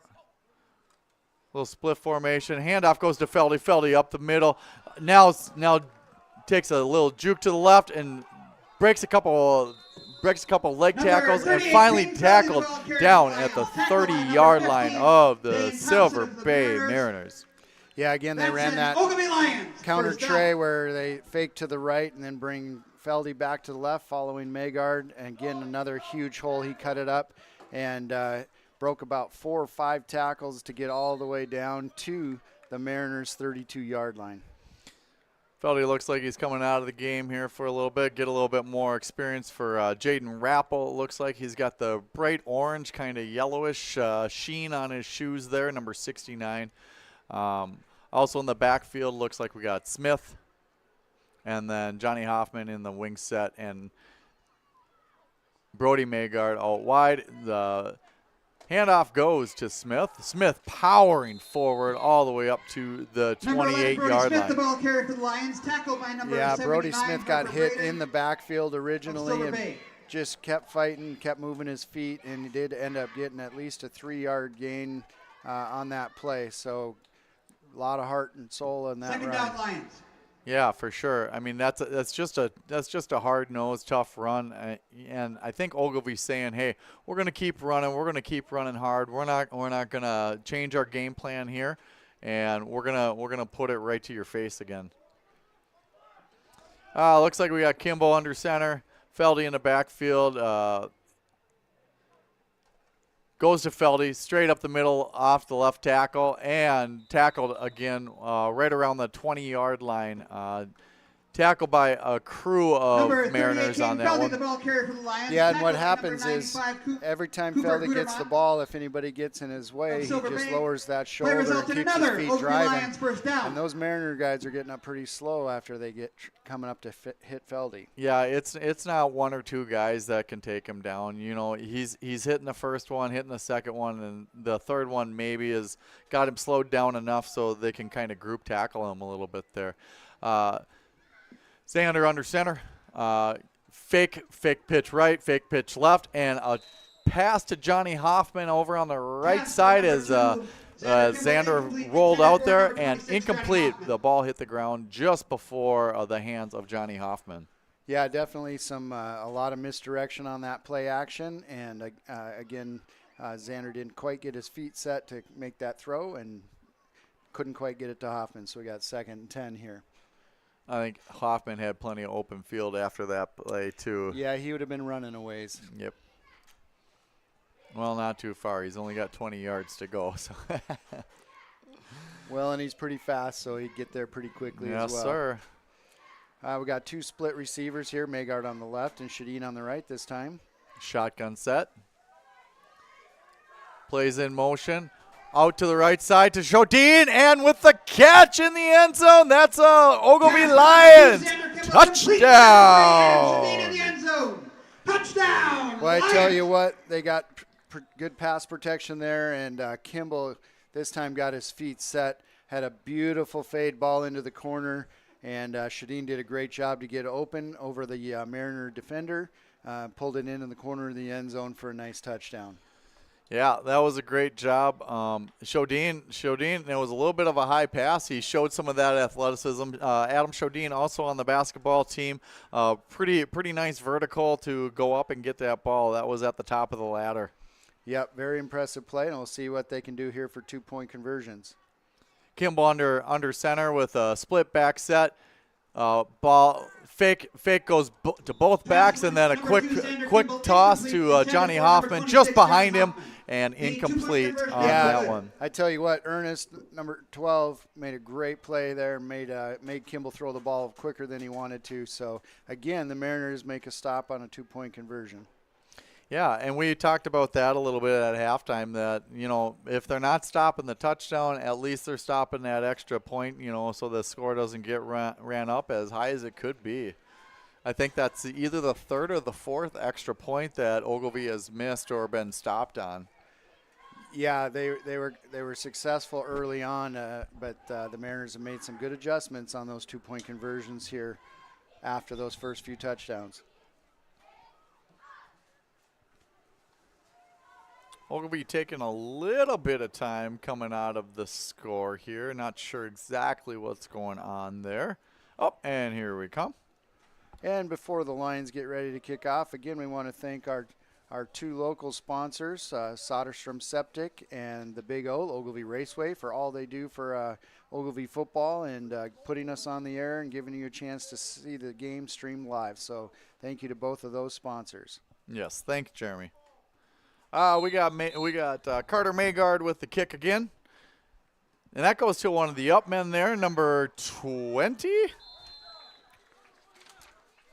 With a short 10-yard gain on that. That was a quick ball. A little bit of a line drive kick by Carter Maygard. That was maybe 20. Was that Cale Hackensmith? Kickoff by the Lions, returned by number 20, Cale Hackensmith of the Mariners.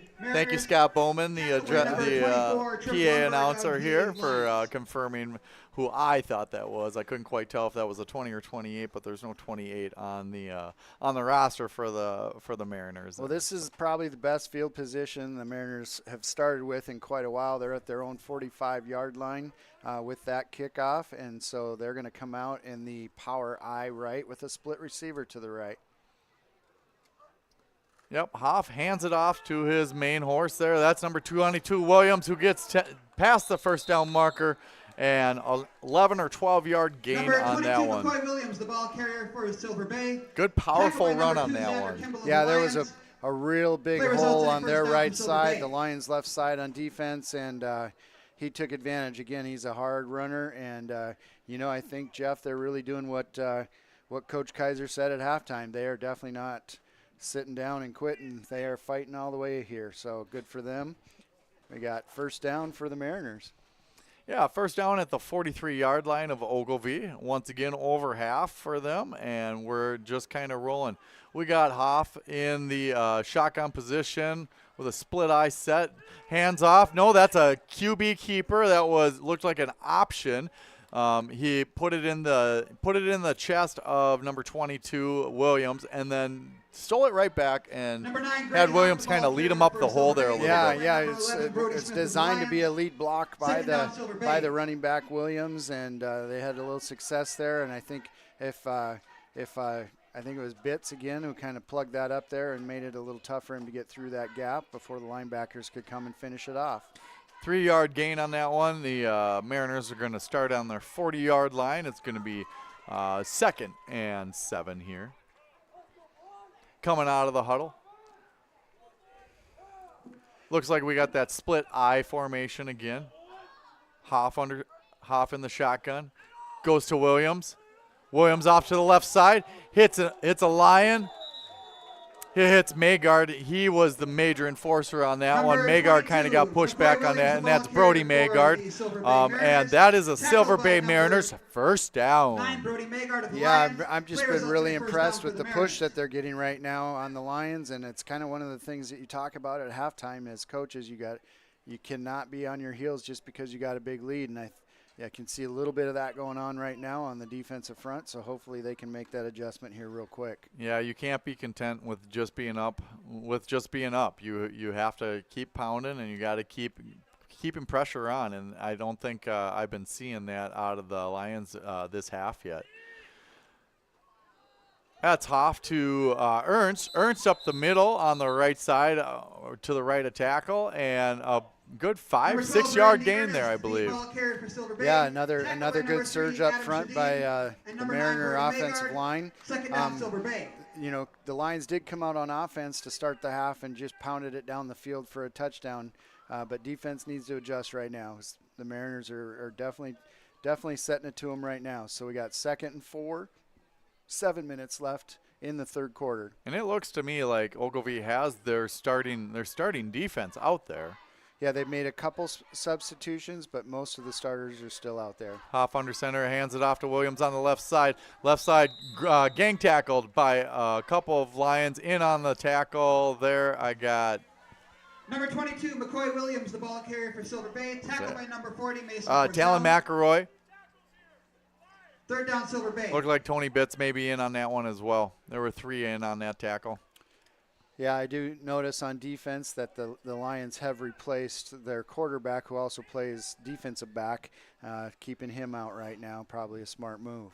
Yeah, you definitely don't want your starting quarterback to get hurt, especially on defense. You got a big margin here, so you might as well keep him safe.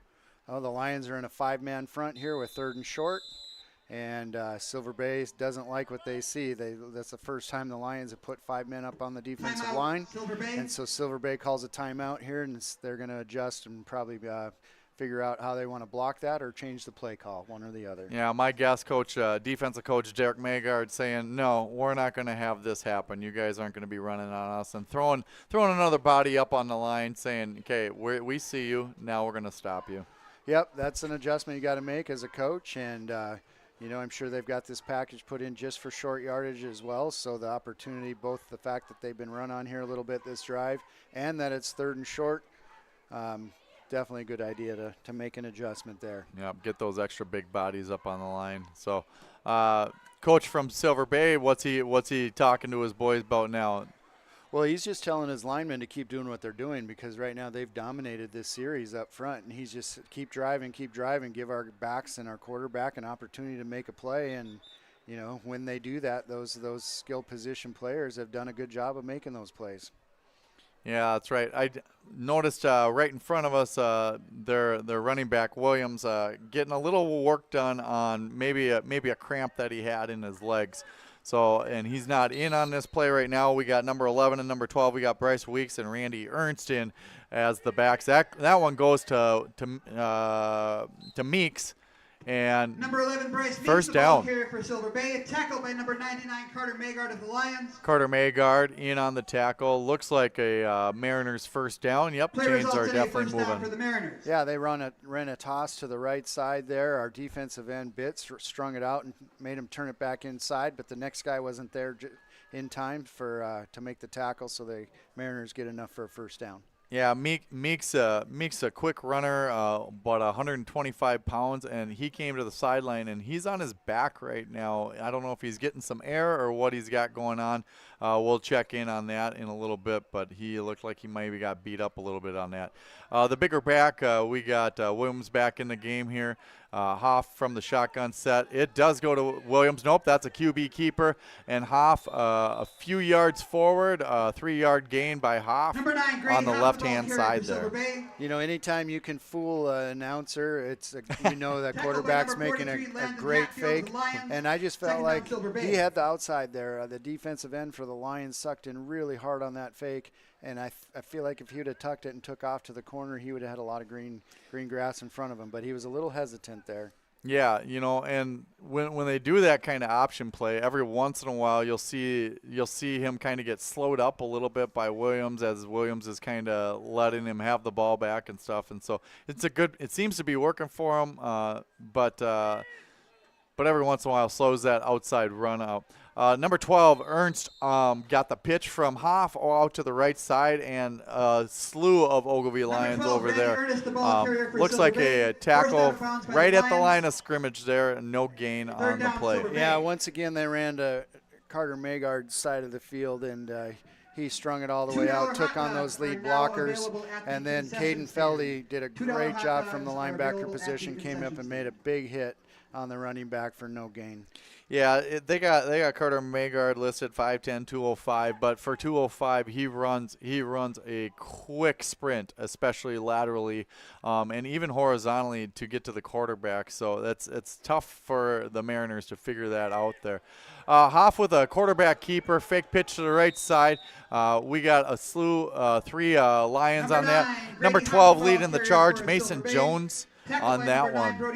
Yeah, they just and number 12 Mason Jones of just the had the Lions. same Fourth down, formation Silver they had to play before, and they faked the same toss play to the right, and the quarterback kept it, and he bootlegged to the left. Again, the defensive end for the Lions sucked in hard on that, and he got around the outside. Thankfully, the rest of the defense was there in a hurry, so he only had a 4-yard gain. It's going to be 4th and 6 for the Mariners. Scoreboard, he's got it 4th and 7 with 3:34 left to go as we're still rolling here. The Ogilvie Lions up 50-8 over the Silver Bay Mariners. We got Hoff behind center, looking back to pass, and he just misses his receiver. That Pass from number looks 9, like Brady number Hoff, 11 incomplete. once again, Bryce Meeks. That ball had really no That's chance a on that turnover one. on downs. Lions take possession for He the kinda- Lions. Yeah, both McElroy and Hatfield were in the quarterback's face. They didn't quite get to him to bring him to the ground, but they sure disrupted what he was trying to do, and it made it very difficult for him to get off a good pass.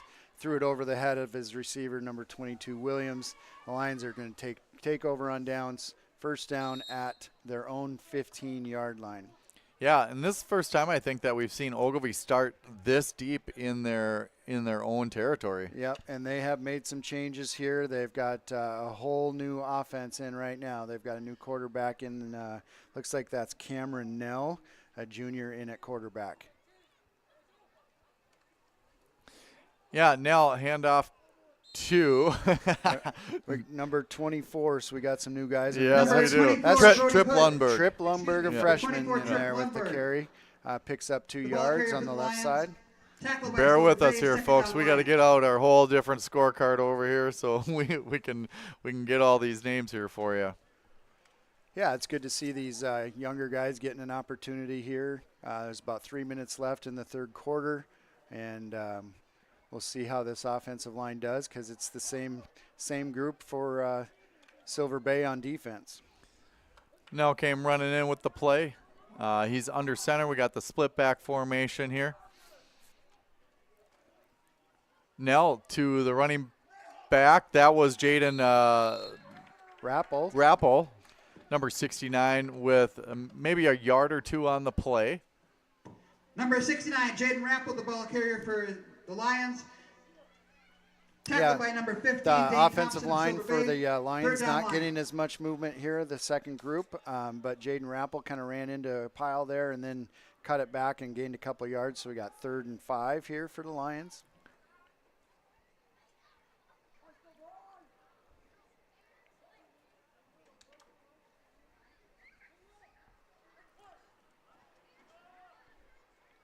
Split backs with single set receiver. Nell underneath center.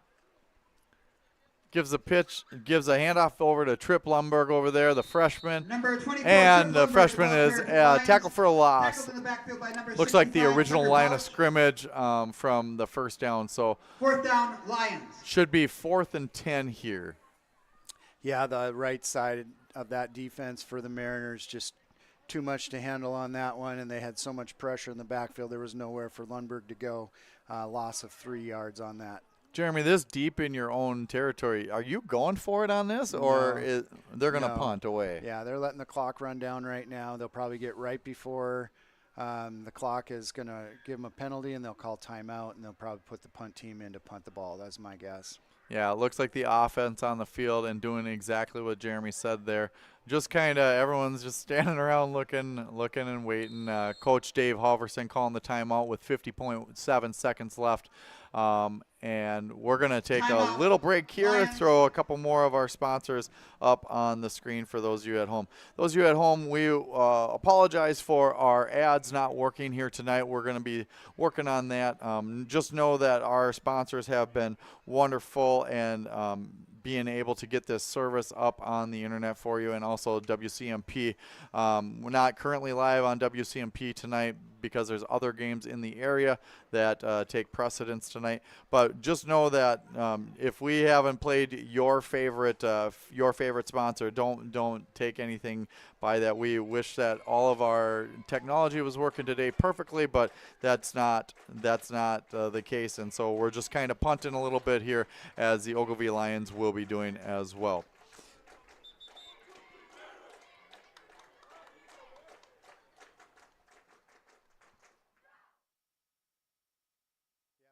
Have their first group back in there to punt, which often happens with special teams because it's hard to have a couple different groups of special teams ready to go. So we got Feldy back deep to punt.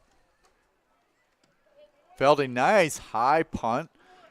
A little bit short in distance, but it gets a Lions roll all the way back to the 48-yard line of the Mariners. Punt by the Lions, downed. Punt was real nice and high. Silver Bay And a takes pretty possession, good first distance down, on it. Silver He Bay. got a great roll, probably a 15-yard roll on that. Yeah, I think the most impressive part about all that was the snap, and it was just a picture-perfect snap that got to the punter real quick and gave him a lot of time to punt the ball. And I think, that's one of the biggest differences. That's the first time the Lions had punted tonight, and you had the punter a lot deeper than Silver Bay did, and he had a lot of time to be able to get that ball off. Looking at the defense again, it looks like the defense has switched out considerably here. I am not seeing a whole lot of starters out here, a couple of freshman names that I'm recognizing. Yep, got a real young group in here right now, four-man front for the Lions. Hoff with the keeper, deep in his territory. That's number 64. Number 9, Grady And Hoff, in on tackled the in tackle was backfield by Talon number Anderson, number 84. Talon Anderson, yeah, 84. Great job getting in the backfield. 2-yard loss. Nice job by the young guys out there for the Lions. Talon about the only defensive starter out there, it looks like.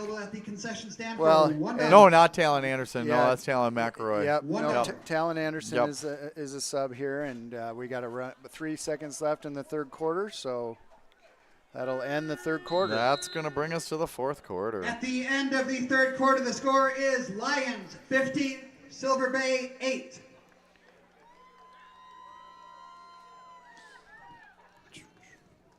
The third quarter will be played in running time.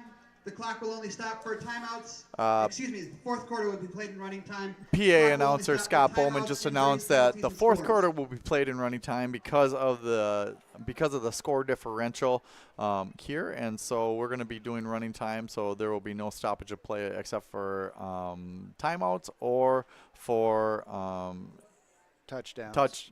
No, not running time. Touchdown. It would be timeouts, or is it touchdowns too? I believe they do Okay. stop it for touchdowns, but they might not. So, again, I did a lot of coaching out in Washington State, and some of the rules are a little bit different here. In Washington State, if you got up by 45 points, it didn't matter what point of the game it was. It became a running clock. Here in Minnesota, it does not become a running clock until the fourth quarter. So we would have potentially been done with this game, you're saying, out in Washington if we're under the same guys as those rules out there. Very well possibly could, yes. Yeah. Time-wise. Yep. Some of the guys in there for the Lions on defense right now. We got number 10 at Cameron Nell, number 8, Dean Brash. We got Talon Anderson, Jaden Rappel, Tripp Lundberg. Hoff with a quick pitch out to number 20. Number 20, that is Cale Hackensack off to the left side. Gets running. Number 20, Cale Hackensack. Comes up a the ball little carrier bit, for Silver little Bay. bit limping. Tackled by number 12, Mason Jones. Play results in a first down for Silver Bay. Mason Jones on the tackle, There and is a that is flag on the a play. Mariners first down. We do have a flag on the play. Looks like face mask on Mason Jones. Oh, they did say it's a horse collar tackle. Horse there. collar? Yep. Okay. Nonetheless, it is a penalty against the Lions, so they're going to get 15 more yards stepped The off flag is against for a them. horse So they're collar going to That'll be a Lions. 30-yard run at that point. 30. Well, it was 30-yard Play gain. results in a Yeah. first down for the Mariners. So they're going to have the ball at the 20-yard line.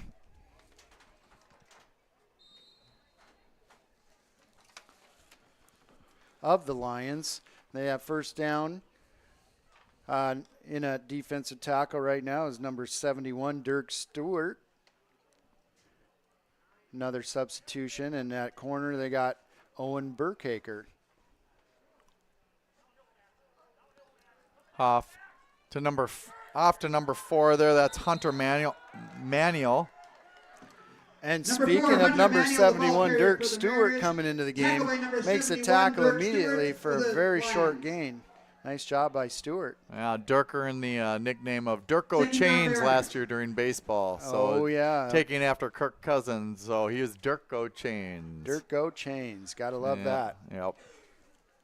He always gives a big smile when you throw him one of those.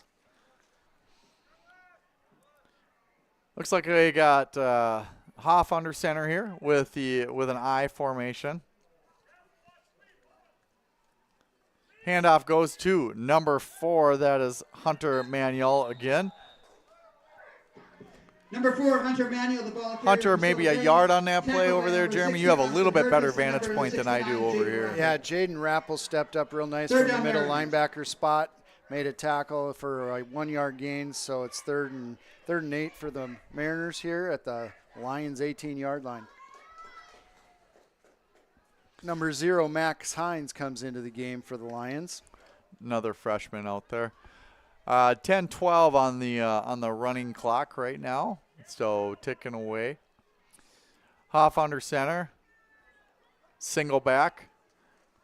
It goes to the back. That's Williams, number 22 on the left side and down the sideline. He gets all the way down to the 10, maybe 11-yard line. The ball's on the ground. The ball's on the ground. Are they going to call it a fumble? Yes, they That do. They is just a gave the fumble. ball to Ogilvie, the Lions. Lions ball. Oh, man, after a great run by Williams, puts the ball on the ground, and we'll just call it the second team of the Lions able to strip that ball away and get that fumble recovery. And now the referees are changing their mind, and they gave the ball back to the Mariners. Snip, snap, snip, snap. Yeah. All right. must have called him down by contact. 9 minutes and 20 seconds left. The clock is ticking because it's a non-stop clock right now. First downs don't stop the clock. And the ball is at the 3-yard line.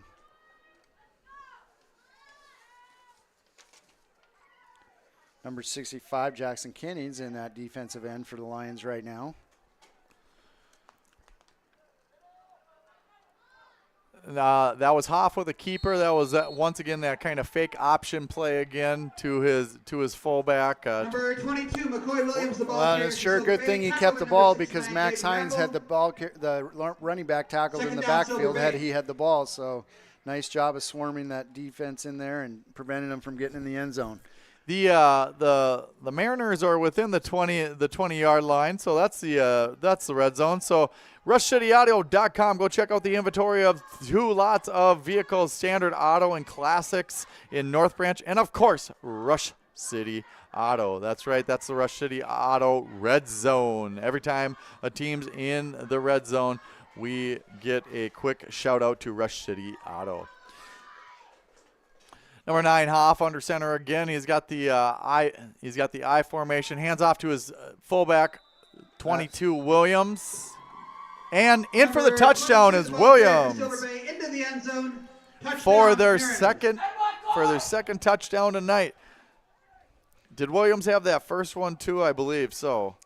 Yes, yep, he's got both touchdowns. He's a really hard runner, but I've been really impressed with this young defensive for the Lions. They have really done a nice job and held their own. Right now, Jeffrey Dwyer came in, number 33 for the Lions. We're just And listing the clock, freshman and the after clock, freshman. clock did stop at 8:02 for the touchdown. Okay, it did stop. So, well, we got that figured out now, don't we? We're in a shotgun formation here. Hoff to pass to the right side over to number 14. The ball was caught, but just out of play, just Pass out to of number the 9, off the Grady sideline. Incomplete, intended for Did you number see the 14. catch at all, Jeremy? Yeah. That was a one-handed Yeah. catch with his left hand there, number 14. Yeah, Robinson with a great catch, but he was out of bounds. So that'll be And not his fault that it was out of bounds. The ball actually drifted out of bounds. Robinson was waiting kind of on that touch line over there, and the ball actually drifted out of bounds because a Hoff overthrew just a little bit, but a great one-handed catch out of bounds. Yeah, you can't ask for a better effort, and even the Lions that were there and on defense were in great position, and he still was able to pull that in. For sure. So with 8:02 left in the game, it's Ogilvie Lions 50 and the Silver Bay Mariners 14. Once again, a shout out to all of our sponsors, and a special thank you to Ogilvie Raceway and Soldersome Septic for your donations to this program and to everything here in Ogilvie. We're going to get ready to kick off here. The Mariners are going to kick from the west to the east. The Lions have their JV group in there for the kick return. Back deep for the Lions. That looks like Max Hines, number 0 there, and also number 24, Trip Lundberg. That's Tripp, yep. Ball goes to Max Hines.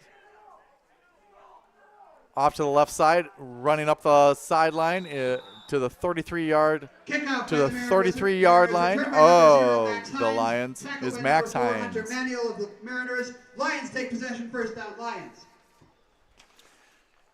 Nice kick, Bryce. All right, we'll do our best to get you the names of the new Lions that are in on this series. Quarterbacking is going to be, again, number 10, Cameron Nell.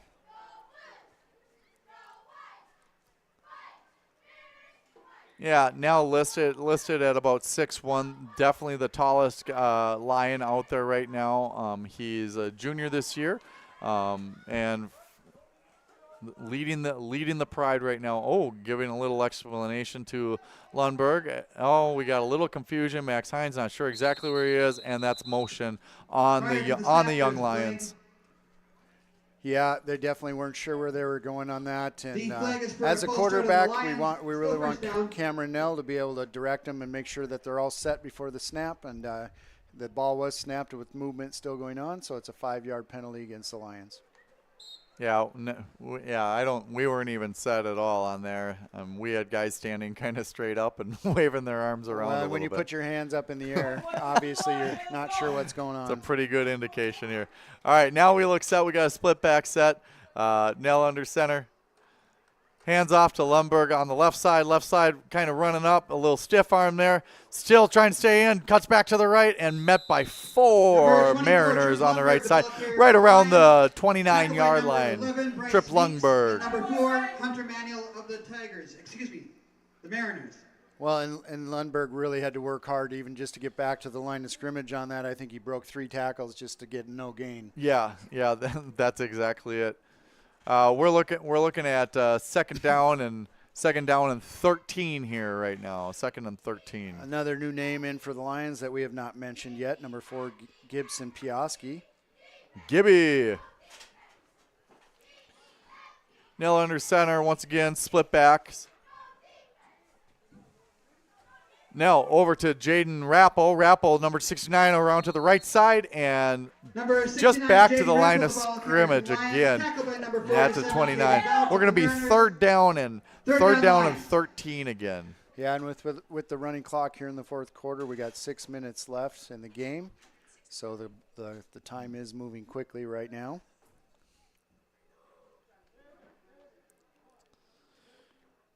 We had a little halftime update from East Central and Bram. East Central 0, Bram 50. Also up in Hibbing, it's Hibbing 13-0 over PC at half. Pine City at half. Haven't gotten updates past half on that, but a couple of those games will be in running time as well, it sounds like. Well, and up at Pequot Lakes, 27-7 lead over Esco for Pequot.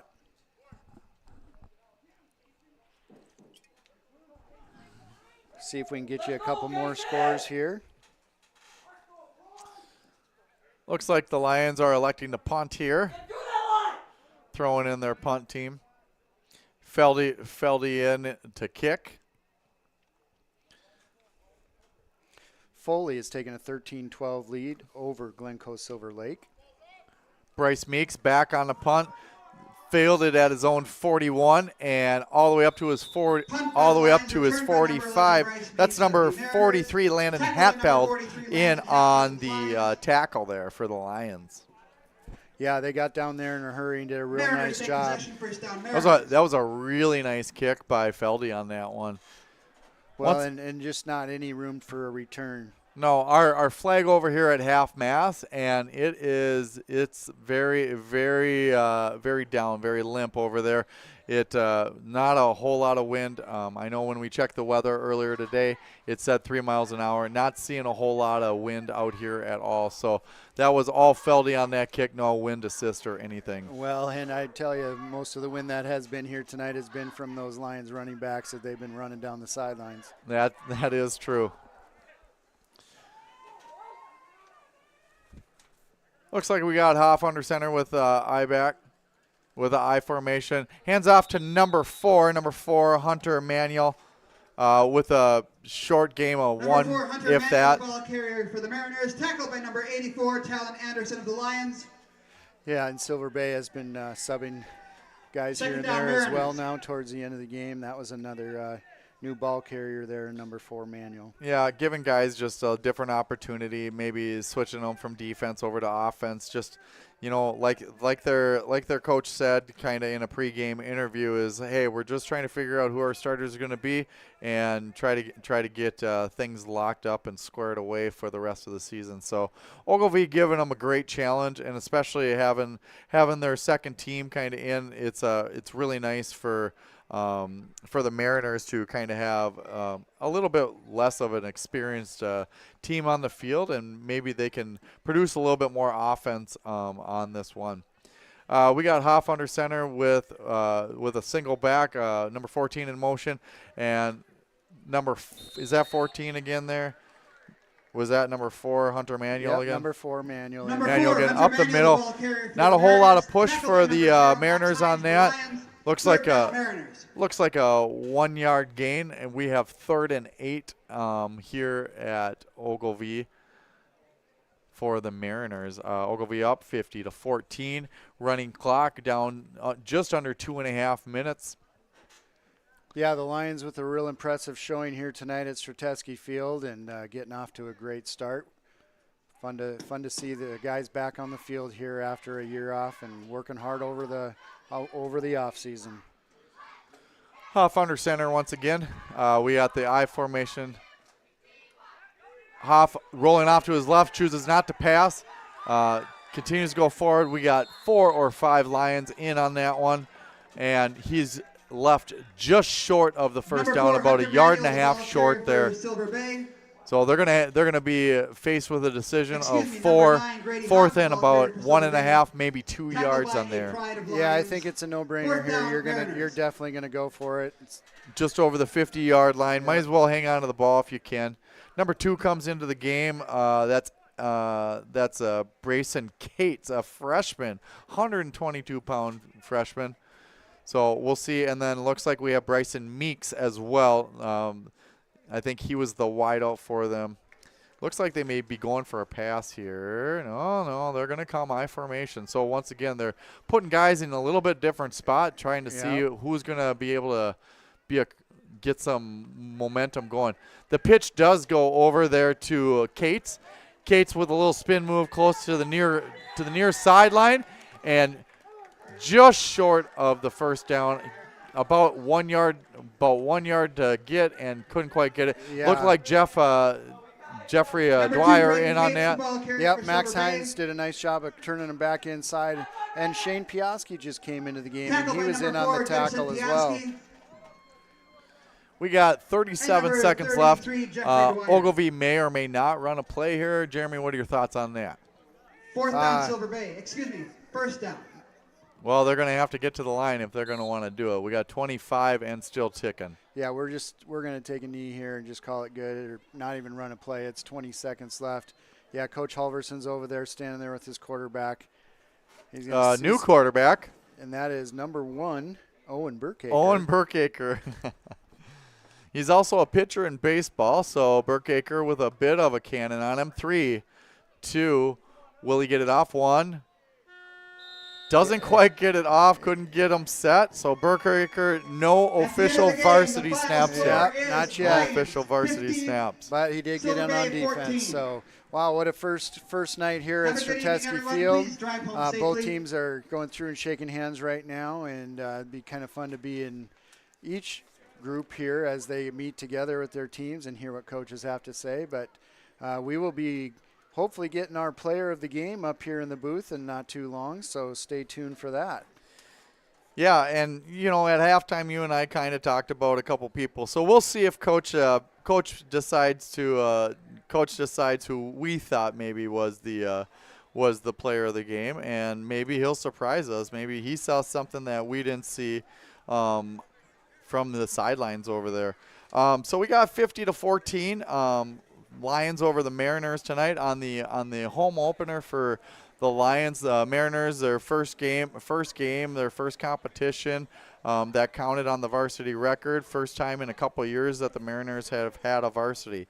So once again, we apologize for the lack of sponsorships that have been throughout the broadcast. Just want everyone to know that's some kind of error in the system, and we look forward to our next broadcast that not happening. Jeremy, as we look forward to the player of the game coming up and joining us in the booth, some of the highlights that we were able to see: Ogilvie starting off real strong. Their first 3 plays on offense were touchdowns. That is definitely a way to start off your season. That's got to pump up the kids a little bit. Looking forward to for next week's game and stuff like that, Jeremy. What does Coach Halverson send as a message for the locker room? I mean, you kind of come in tonight, you're at home, and you have a superior game over a team that's a lot bit, in fact, inexperienced. And so Halverson, what's he tell the guys this next week in practice? Well, first of all, very fortunate that both teams stayed healthy throughout this game, because you do not want to start the year with injuries. And so real good that both of them have stayed healthy. Ogilvie is going to be traveling next Friday, September 5th, to Bertha Hewitt. And Bertha Hewitt is a tough team, and they know they're going to have their hands full heading up there. It's always a good battle when they face Bertha Hewitt. And so my guess is Coach Halverson is going to be saying a couple quick things about this game, and then totally turning the table and start focusing on Bertha Hewitt for next week and get those Lions' minds focused and ready to go to have a great week of practice next week. Yeah, I mean, I think he's going to just say, hey, we had a team that we probably came in with a mindset knowing that we could probably beat. And so next week you have a completely different mindset where every bit of practice that we've done in August and now going to be starting next week with school in September, we got to come out and we got to battle, and we're going to have to battle hard. So things maybe have gone our way today in a lopsided fashion, but next week it may not be what we think it's going to be. Well, and the good part is they did get a test a few times. There was a couple series where Silver Bay really moved the ball and went right down the field against the starting defense for the Lions. And so there's a lot to learn from those mistakes to be able to shore up when you go in and watch film. You point out those things and make sure that you don't keep making those same mistakes. And that's the coach's responsibility to make sure that happens. But there's so many good things that happened today. Very, very proud of those guys stepping in, and one of the things that you have with some guys that have quite a bit of experience coming back is in a week one, it doesn't even look like a week one for them because they've been through this before. It's not their first rodeo. So, yeah, looks like our player of the game is going to join us, and what do you know? It's somebody that we thought it was going to be. Well, we had a 50-50 chance, we figured, and so we're pretty excited. It looks like number 38, running back, linebacker, kick returner Caden Feldy is punter, name it. Yeah. So we have the player game presented by Pine Insurance Agency. Our player will receive a coveted player of the game t-shirt for a job well done tonight. So we want to thank you, Pine Insurance Agency, for covering Minnesota and Wisconsin. So once again, our player of the game is Caden Feldy, and he's going to receive that Pine Insurance Player of the Game t-shirt and Pine Insurance Agency with locations in Aiken, Ham Lake, Moose Lake, McGregor, and Pine City. So with pineagency.us and learn how you can start saving. Caden Feldy, heck of a game out there. Thank you. Yes. So going into the game, what were kind of the comments by the coaches and the coaching staff like to get you prepared for this game? They just told us we've been working so hard in practice and putting in the time and effort to be ready for these games, and they're telling we were ready, and we agree with them. Yeah, you're opening 3 drives, 3 plays, and you guys score 3 touchdowns. Yes, sir. That's got to get you guys pumped up, huh? Yeah. Yeah, and you played every side of the ball, special teams, a little bit of everything tonight. Just great things out there. What dimension of football is your favorite part to be a part of? I like the aspect of the family. Being family and working together and working hard is the best part of football. Yeah, and you guys really came out there. Your starters all came together, and Jeremy and I were up here in the box, and we're pointing out different players, but as a pride and as a family, you guys really did come together, and you showed that on the field. You guys were helping each other up, and you guys were making sure that you were there for your brothers. You got lots of great players on the team. Anyone surprise you on your own team tonight? Like, whoa, that guy came out of nowhere, and we didn't see that happening. Not really. I know every single one of my players is solid, and they're talented in their own way. So I'm confident in every single one of my players. That's awesome. Thank you. Congratulations to Caden Feldy, tonight's Pine Insurance Agency Player of the Game. Each player is going to receive a T-shirt that highlights their efforts and here tonight. And when you need insurance that always puts their best efforts at work for you at home, auto, and business insurance needs, it's pineagency.us for a quote. Caden Feldy, thank you so much for joining us up here in the booth. Thank you. You bet. Well, now we're back to close this first session here at Ogilvie. Jeremy and I had a great time being on the mic tonight. We apologize once again for our sponsors not getting all of the airtime that they were supposed to get. However, we can only get better from here, and we will work harder and harder to get that for you guys. We thank each and every one of our sponsors for all of their donations.